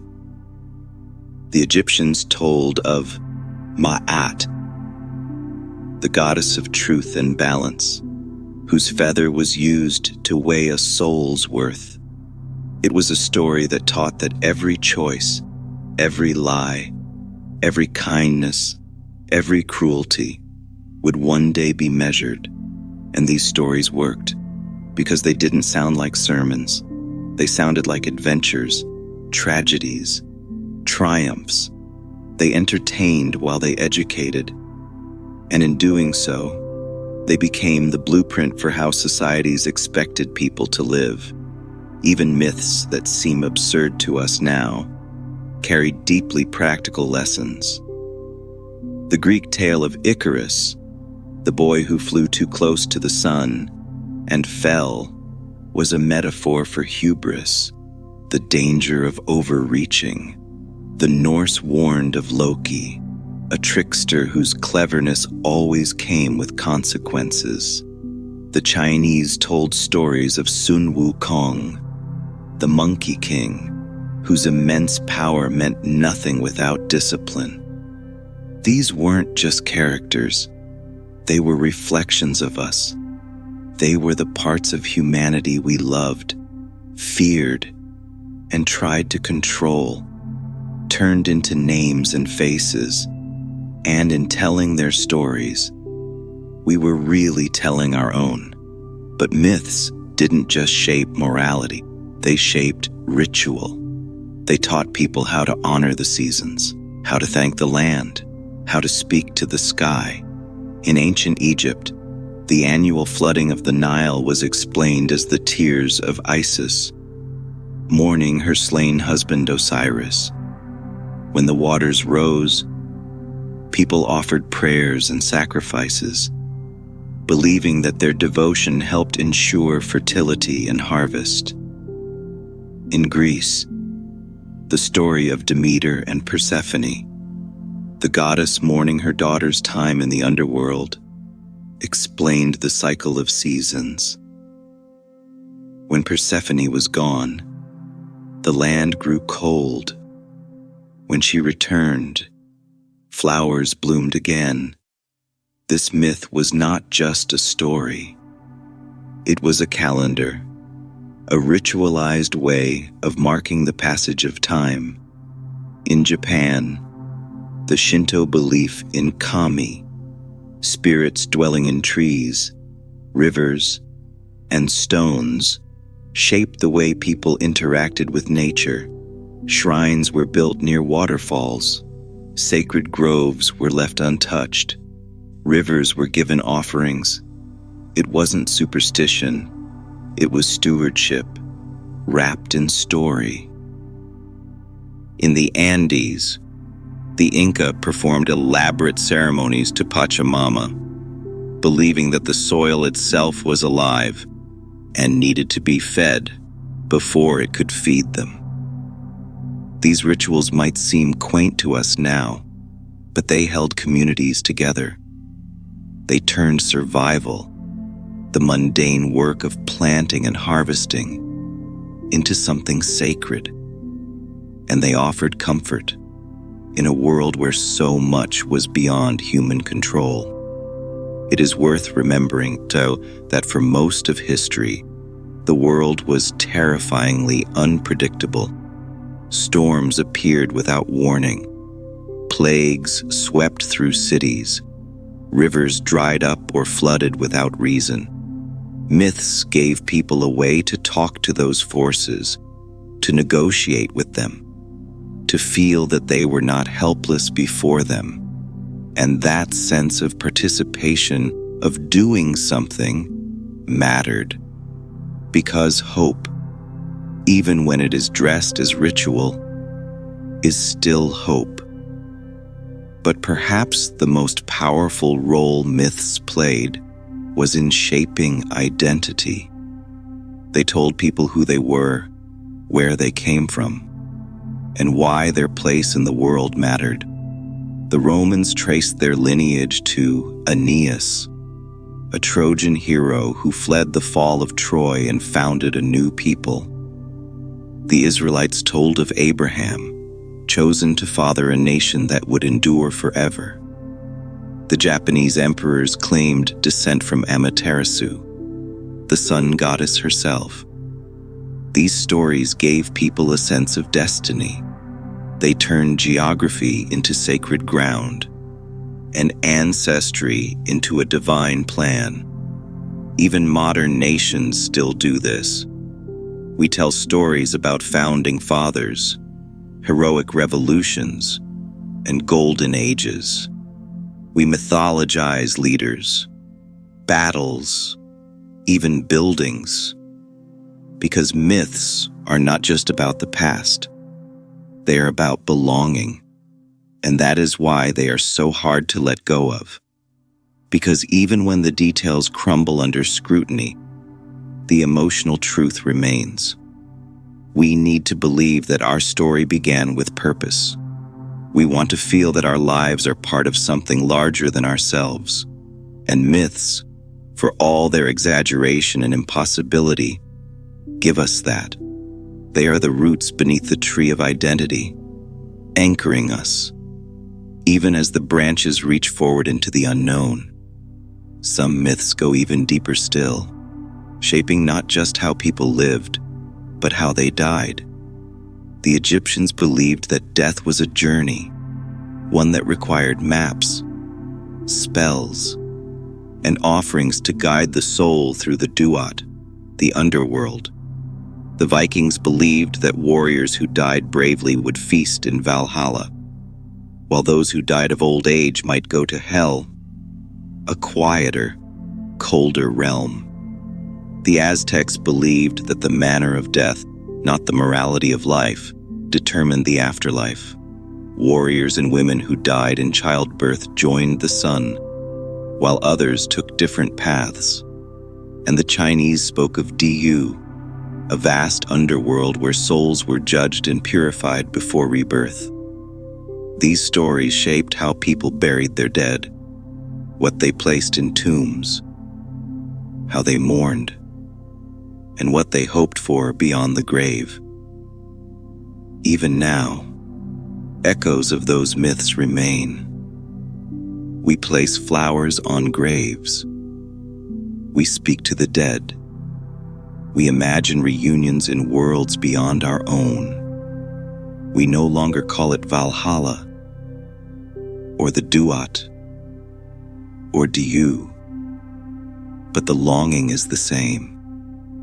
We want to believe that death is not the end, that love does not dissolve into dust, that the story goes on, and myths, in their strange, poetic way, allow us to believe that.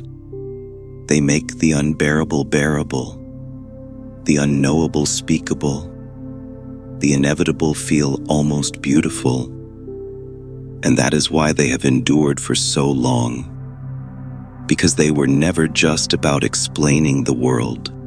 They were about explaining us, our fears, our hopes, our grief, our need to belong. And though centuries have passed and empires have risen and fallen, those needs have not changed. We still tell stories for the same reasons. We still build myths around the things we do not understand. We still whisper legends into the dark, not because they are true, but because they help us live with the truth. And that, perhaps, is the most extraordinary thing about them. They may not be factual, but they are profoundly real. They shape our cultures, our rituals, our laws, our memories. They shape the way we see ourselves and the way we see the universe. And even when we stop believing in them, they never truly leave us. They linger in our language, in our art, in the quiet stories we tell our children before sleep. They are part of the architecture of human thought, and that means that in a way, they are still alive.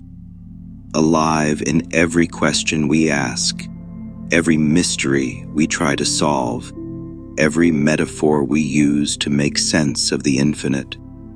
And they will remain alive for as long as humans keep wondering, for as long as we look at the stars and see patterns, for as long as we listen to the wind and imagine a voice, for as long as we watch the earth tremble and believe it is trying to speak. The deeper we travel into the heart of myth, the more we begin to see something extraordinary.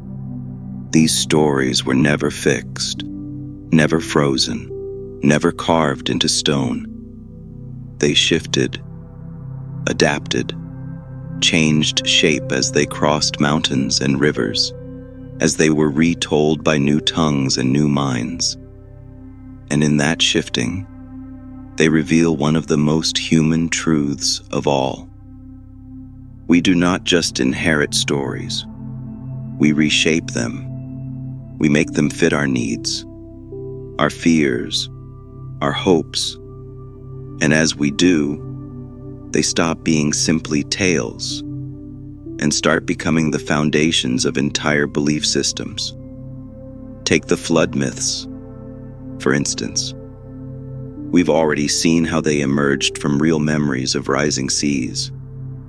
But what's fascinating is how those same stories took on new meanings, in new places.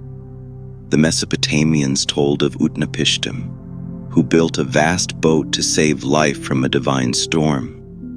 The Hebrews told of Noah, who did the same. guided by a single god rather than many. The Greeks spoke of Deucalion and Pyrrha, who repopulated the world by throwing stones over their shoulders. The Hindus told of Manu, who was warned by a fish, an avatar of Vishnu, to build a boat and preserve the seeds of life. The details differ, but the heartbeat of the story remains the same. It's about survival, about renewal, about the belief that humanity itself is worth saving. And each culture shaped that message to reflect its worldview. For the Mesopotamians, the flood was the result of the gods' irritation with noisy humans. For the Hebrews, it was a moral reckoning, a cleansing of sin. For the Hindus, it was part of a cosmic cycle, a destruction that would always be followed by creation. The myth became a mirror, reflecting back the values and priorities of the people telling it. It happened with other myths too. The Greeks told of a dying god, Dionysus, torn apart and reborn. The Egyptians told of Osiris, murdered by his brother, resurrected by Isis. The Christians told of Christ, crucified and risen from the dead. Different names, different symbols, but the same fundamental pattern: life, death, rebirth. The unbreakable cycle that runs through nature itself. It's tempting to see this as coincidence, but it's not. It's something deeper, something universal. Because across time and space, humans keep returning to the same stories. We tell them again and again because they help us make sense of the things we cannot change. Birth and death, love and loss, endings and beginnings. We give those forces names, faces, personalities, because it makes them feel less overwhelming. And in doing so, we weave a web of shared memory, a mythology that spans continents. It is why a flood in Sumeria can echo in the Bible, why a sun god in Egypt can leave traces in a Norse tale. It is also why myths have always been powerful tools of connection. They allow distant peoples, who might never meet, to share a common vocabulary of symbols. A serpent devouring its tail meant infinity, whether you were in Greece or China. A tree connecting heaven and earth meant life, whether you were in Scandinavia or the Amazon. A great mother birthing the cosmos appeared again and again, in Sumer, in India, in the Americas. And sometimes, these shared symbols led to shared ideas. When Alexander's armies marched east, they carried Greek gods with them. But they also adopted Persian and Egyptian ones. Zeus merged with Amun, Artemis with Anat. In the Roman Empire, Isis temples stood alongside Jupiter's, and Mithras, a Persian deity, became a favorite of soldiers stationed on distant frontiers. These were not random mixtures. They were evidence of a deeper truth. They are living things, growing as cultures collide and intertwine. Even the stories we think of as uniquely our own are often stitched together from older threads. The tale of St. George and the dragon, so deeply woven into European lore, is an echo of far older stories from Mesopotamia and Greece, of Marduk slaying Tiamat, of Perseus defeating the sea serpent. The legend of King Arthur, with its sword in the stone, its once and future king, borrows from Celtic myths of magical weapons and sleeping heroes who will one day return. Robin Hood shares his lineage with forest tricksters from Norse and Saxon legend. The details change, but the bones of the story remain the same. It is almost as if humanity is telling a single great myth, over and over again, in different accents and costumes. And maybe that is exactly what we are doing, because beneath the specifics, the stories all ask the same questions. What is courage? What is justice? What is love? What happens when we die? And they offer the same kinds of answers. That courage matters even when it costs you. That justice is worth fighting for, even when it feels impossible. That love can outlast death. That endings are not really endings, just transformations. It's comforting, isn't it? To know that people in faraway lands, thousands of years ago, wrestled with the same mysteries you do. To realize that the questions that keep you awake at night kept them awake too, and that their answers, wrapped in myth and metaphor, are still here, still whispering across the centuries. But myths did not only travel across space, they also traveled through time. They were reinterpreted, retold, repurposed for new generations. In the Middle Ages, classical myths were woven into Christian stories, reshaped to align with new values. Hercules became a symbol of virtuous struggle. Odysseus, a lesson in perseverance. The Renaissance revived those same myths again, now as allegories for humanism, reason, and exploration. Even in the modern world, myths continue to evolve. Superheroes fight dragons made of steel. Space operas retell ancient epics among the stars.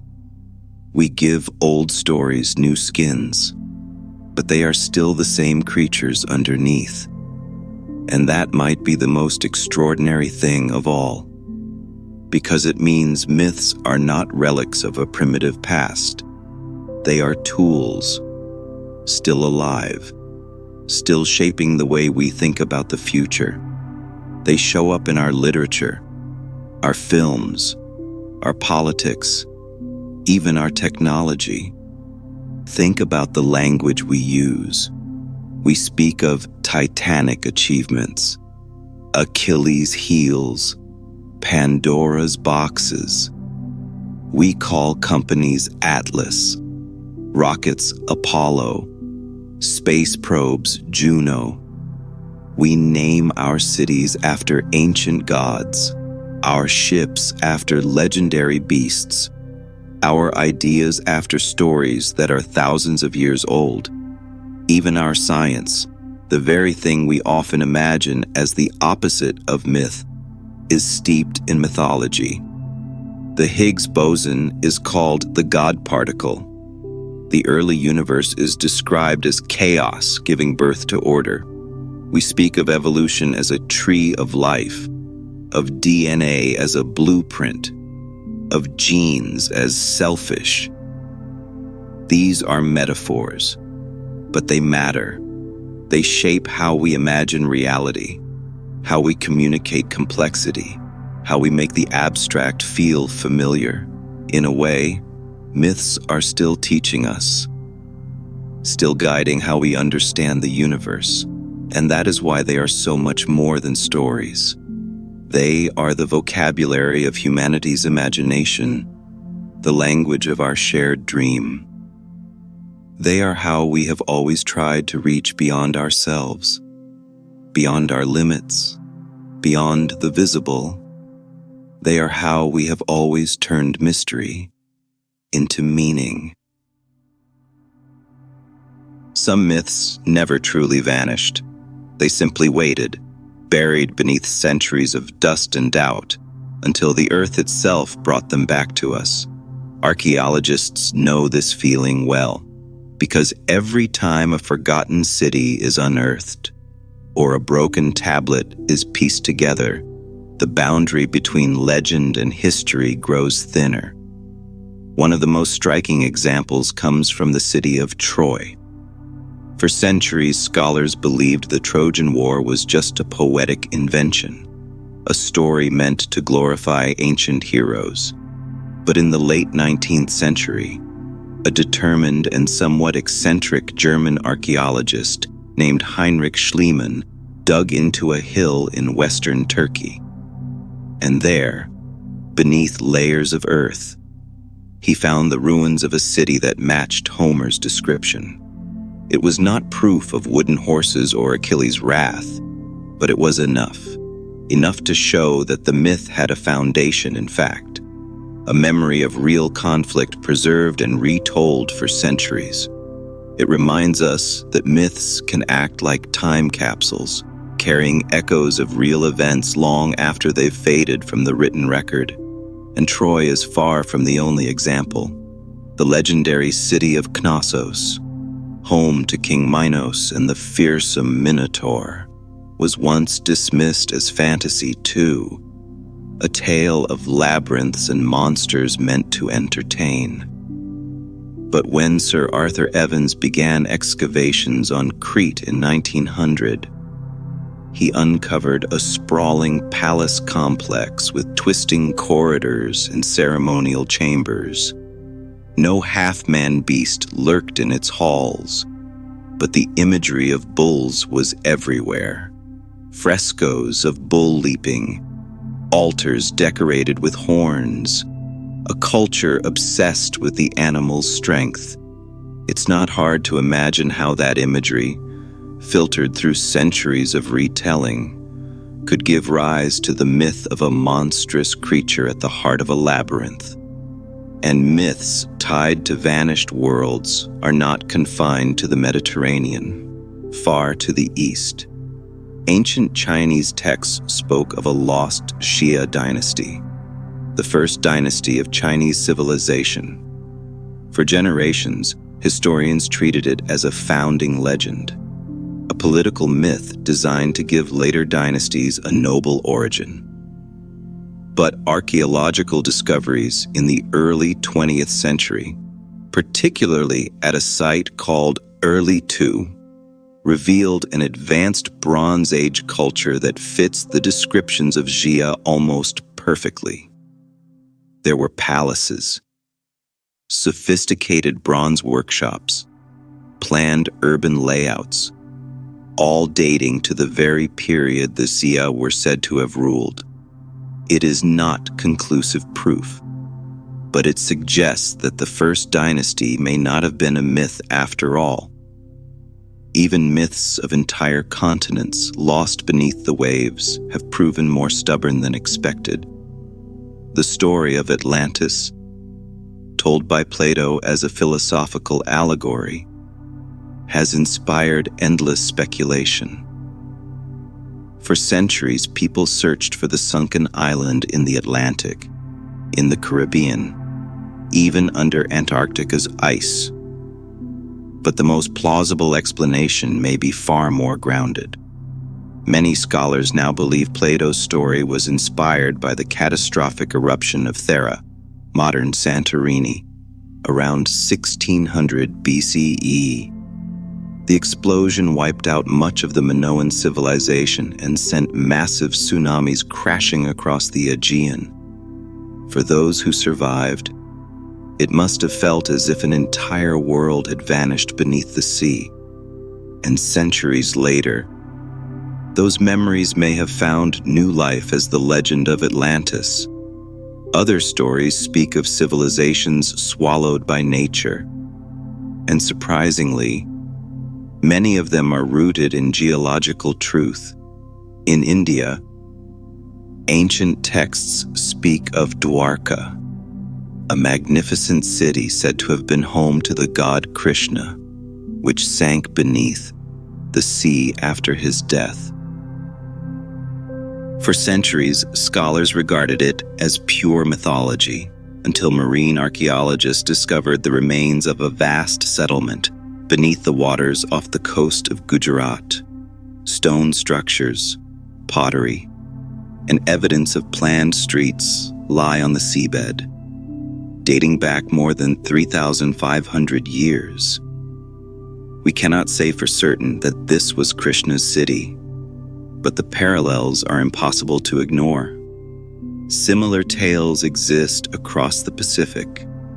Polynesian myths tell of islands that once existed but sank beneath the waves. In Japan, the legend of Ryugu-jo, the dragon palace beneath the sea, may preserve cultural memory of drowned coastal settlements swallowed by tsunamis. Even the Aboriginal peoples of Australia, whose oral traditions stretch back tens of thousands of years, tell stories of rising seas swallowing land, stories that align astonishingly well with post-Ice Age sea level rise mapped by modern science.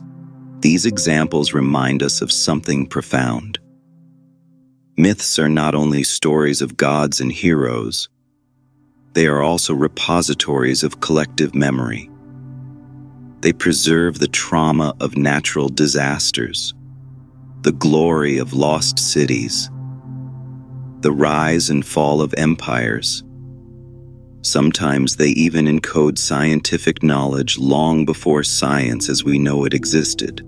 Take the ancient myth of the cosmic turtle, told by cultures from China to North America. The world, they said, rested on the back of a giant turtle swimming through the void. It might sound like nonsense, but some scholars believe it reflects an early attempt to explain the stability of the earth, a poetic metaphor for the solid base beneath our feet. The Norse myth of Yggdrasil, the world tree connecting the heavens, earth, and underworld, may have served a similar purpose. It described the cosmos as an interconnected system, a single living structure linking all realms. A surprisingly accurate metaphor for how ecosystems, and even space itself, operate as interdependent networks. Even myths that seem absurd at first glance often hold a kernel of truth. The story of the Cyclops, for instance, may have emerged when ancient people stumbled upon fossilized skulls of prehistoric elephants. The large central nasal cavity, where the trunk once attached, could easily be mistaken for a giant eye socket, giving rise to tales of one-eyed giants roaming the earth. In South America, myths of thunderbirds, gigantic birds that carried people away, may have been inspired by discoveries of enormous fossilized wings from extinct teratorns, and the fire-breathing dragons of Asia, while certainly exaggerated, might have been inspired by the discovery of dinosaur bones, interpreted through the lens of human imagination. Time and again, we see the same pattern: a real event, a real discovery, a real fear becomes the seed of a myth. Over generations, that seed grows, branches out, blossoms into legend. And while the details become fantastical, the core remains stubbornly rooted in truth. It's almost poetic, isn't it? The very thing we dismiss as just a story often turns out to be the most enduring historical record we possess. Even the myths of sacred mountains, homes of gods and gateways to heaven, often mark real geological wonders. Mount Olympus, abode of the Greek pantheon, is a real peak rising above the plains of Thessaly. Mount Kailash, sacred to Hindus, Buddhists, and Jains, sits at the heart of the Himalayas, a physical axis mundi for millions of believers. Volcanoes were often deified too. Mount Etna was believed to imprison the giant Typhon, its eruptions the result of his furious breath. In Hawaii, eruptions were the work of Pele, goddess of fire and creation. Even without scientific understanding, ancient people recognized the raw power of these landscapes and encoded that recognition in myth. And perhaps that is why these stories endure, because beneath their metaphor and metaphor again, they are attempts to describe the indescribable. They are humanity's way of pointing at something vast and saying, there, that is where the sacred lives. And when we listen closely, really closely, we begin to hear something else too. We hear the rhythm of human experience itself, the pride of cities rising, the grief of watching them fall, the fear of forces too powerful to control, the hope that meaning lies somewhere within them. All of it is there, woven into the fabric of these tales. And that is why myths still speak to us, not because they are literally true, but because they are deeply true. They speak to our need for wonder, our hunger for explanation, our longing for connection. They remind us that the people who told them, people who lived thousands of years ago, were not so different from us. They stared at the same stars, feared the same storms, dreamed the same dreams. They told stories to make sense of it all, just as we still do. And when you strip away the centuries, the language, the gods and monsters, what remains is the same question. Who are we? And how do we fit into this vast and mysterious universe? It's a question that has never truly gone away. And if you listen carefully, you'll hear it echoing in every myth humanity has ever told. Long before anyone stared through a telescope or mapped the orbit of a single planet, humans were already trying to make sense of the sky. They had no equations, no models, no vocabulary for gravity or light, but they had stories. And those stories were their first science. The Babylonians watched the wandering stars, the planets, and called them gods. Mars was Nergal, bringer of war. Venus was Ishtar, radiant with love and life. They charted their movements with astonishing accuracy, predicting eclipses and conjunctions centuries before modern astronomy was born. Was it myth, or was it science? Perhaps it was both. A language that let them talk about the cosmos long before physics had words. The Egyptians saw the Milky Way as the goddess Nut, her arched body stretching across the heavens, stars flowing from her womb like drops of milk. It sounds poetic, but buried in that image is an early attempt to describe the structure of the galaxy. A band of countless stars forming a luminous river across the night. And the Greeks spoke of Helios driving his chariot across the sky each day. Today we smile at the image. But in a world without clocks or time zones, following the path of the sun was the most precise tool they had for measuring time. They tracked its rising and setting, its shifting position across the seasons, and in doing so, they built the foundations of calendars, agriculture, even architecture. You see it in monuments like Stonehenge, where enormous stones align perfectly with the midsummer sunrise, and in temples at Karnak and Abu Simbel, where shafts of light illuminate sacred statues only on specific days of the year. These weren't accidents. They were the results of careful observation, patient record-keeping, and generations of knowledge passed down in mythic form. Even the world tree myths that appear in cultures from Scandinavia to Siberia carry surprising echoes of cosmology. The Norse spoke of Yggdrasil, an enormous ash tree that held together the 9 realms, its roots buried deep in the underworld, its branches stretching into the heavens. It's a beautiful metaphor, but it's also a strikingly accurate way of describing the universe as a single interconnected system, each realm or layer influencing the others. In China, the myth of Pangu tells of a cosmic egg that split apart, the heavy elements sinking to form the earth, the lighter rising to form the heavens. It's mythic language, but it's also a primitive description of planetary formation. Heavy matter coalescing inward, light gases drifting outward. Even creation stories that seem wildly fantastical often reflect early attempts to explain real processes.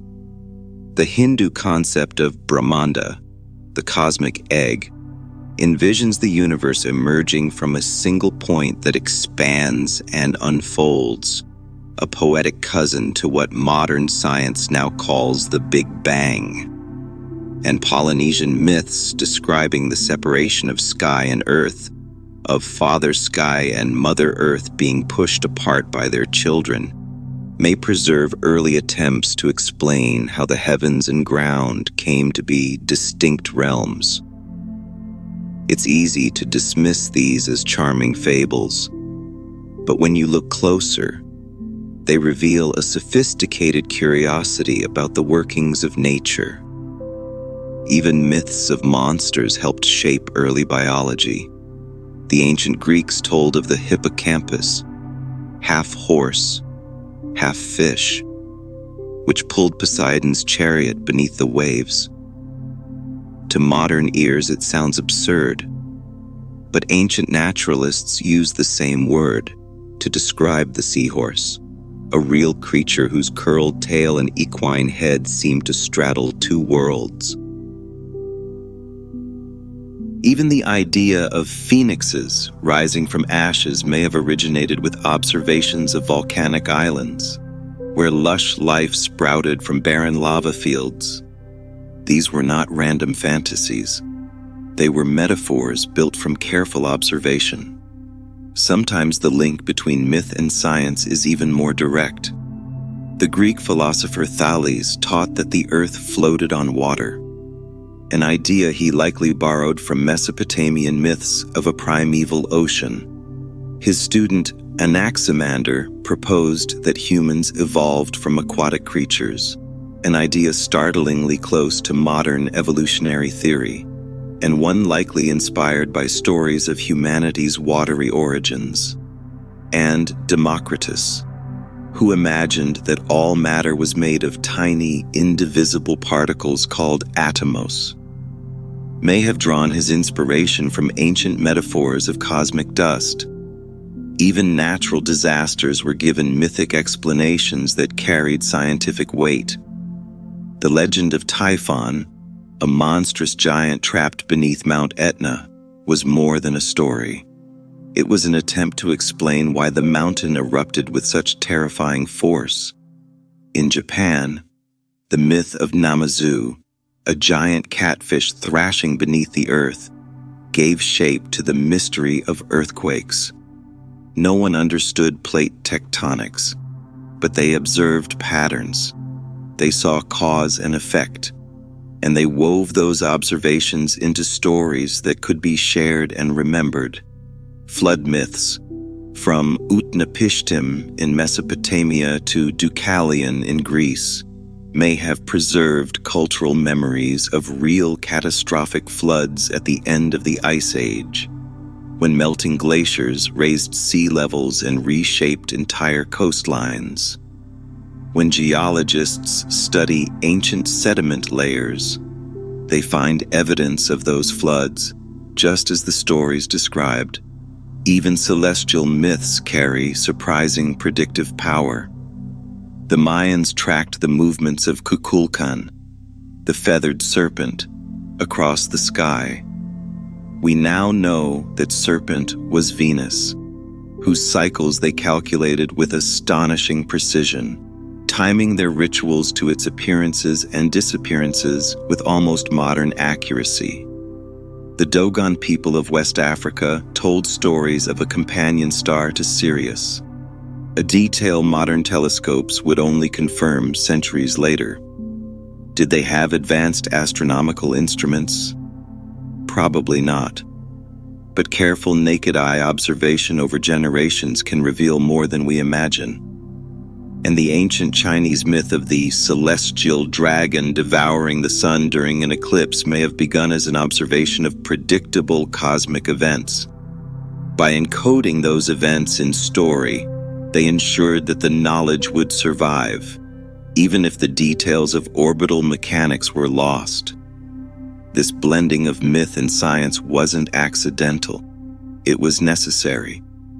Myth gave meaning to what was observed, and meaning helped people remember what they learned. It turned raw data into narrative, and narrative into wisdom. Even in medicine, myths left their mark. The Greek god Asclepius carried a staff with a serpent coiled around it, a symbol still used by doctors today. The serpent represented renewal and healing, inspired by its shedding of skin, but it also encoded early observations of how snake venom could be used, carefully, as a treatment. Ancient herbalists wrapped their remedies in stories of divine gifts, but behind those stories lay real pharmacological knowledge. The same is true in metallurgy. Myths of gods teaching humans to control fire, like Prometheus stealing flame from Olympus, mirrored the real transformative leap from stone to bronze, from bronze to iron, the ability to melt rock, to shape it into tools and weapons, was so astonishing it seemed divine. Yet behind the metaphor was chemistry, heat, and human ingenuity. Even time itself was measured through myth. The deeper you go into the past, the more you begin to see a pattern. It is not just a collection of stories, not just a pile of myths and legends. It is a map, drawn not with ink, but with memory. Each story is a landmark, each legend a direction, and if you follow them carefully, they lead you closer to the truth. What once seemed impossible slowly becomes familiar. What once sounded like fantasy reveals itself as memory. And that is why myths never really die.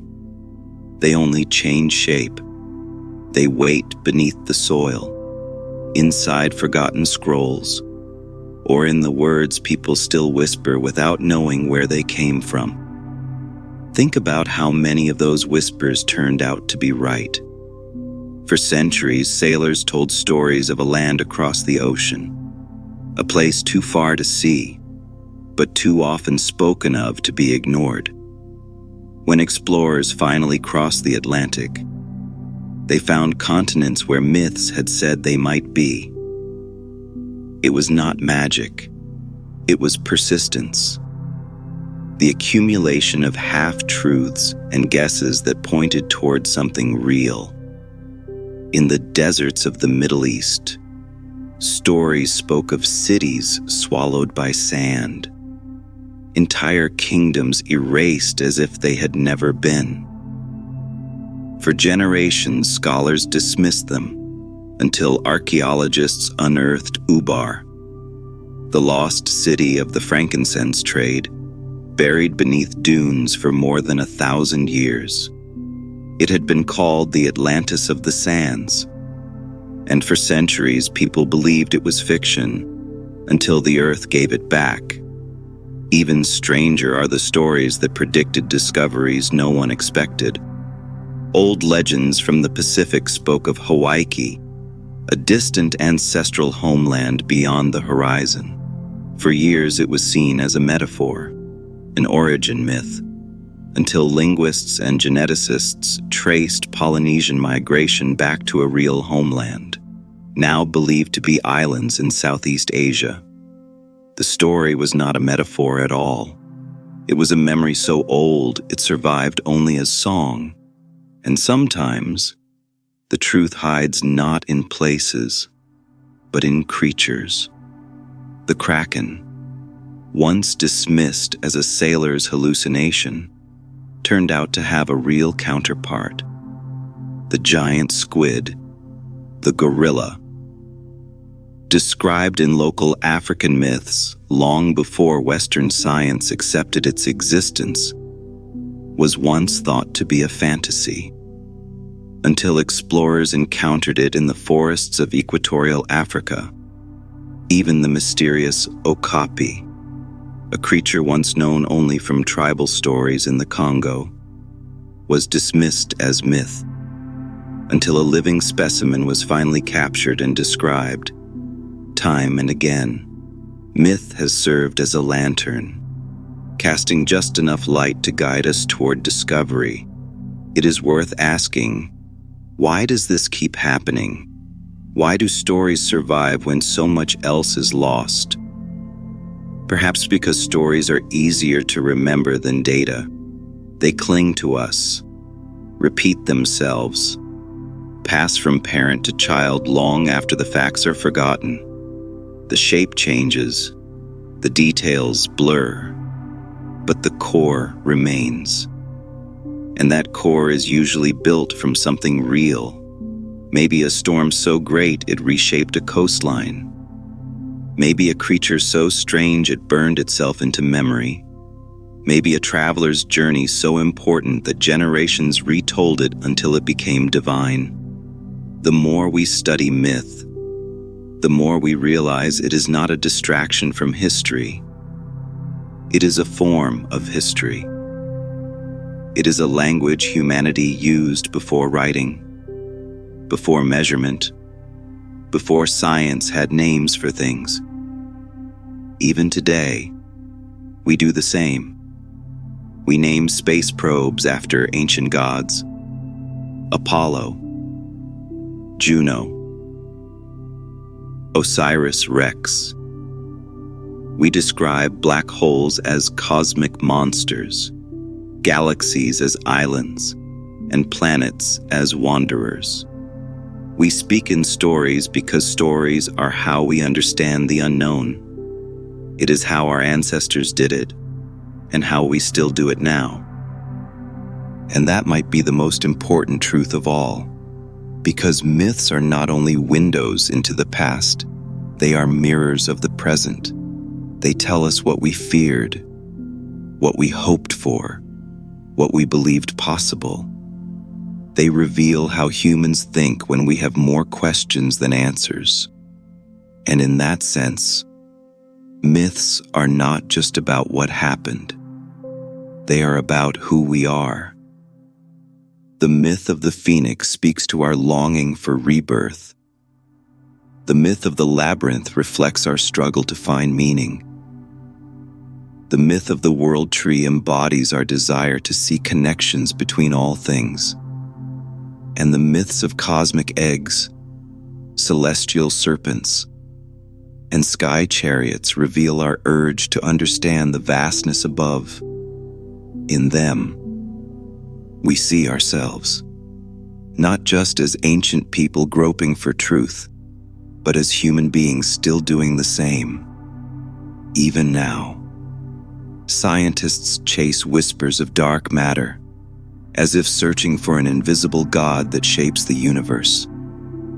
They look for signs of life on distant planets, echoing the old stories of other worlds and hidden realms. They study quantum fields and cosmic strings with the same curiosity that once led people to imagine cosmic webs and sacred threads. We are still telling myths, only now we call them theories, hypotheses, models. The language has changed. The impulse has not. And maybe that is the final lesson myth has to offer. That knowledge is not a straight road.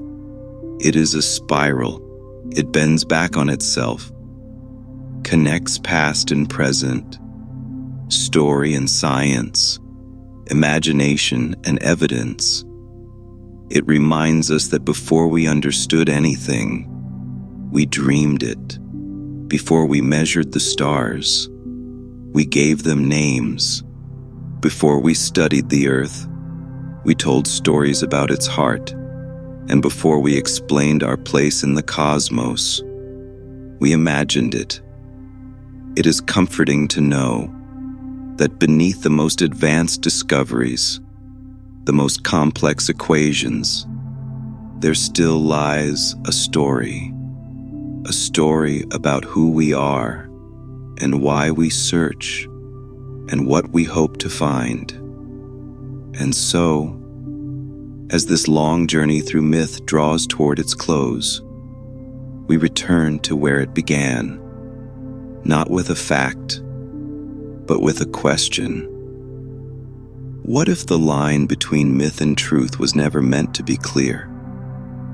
What if stories were never lies, but lanterns, meant to guide us toward understanding? Perhaps they always were.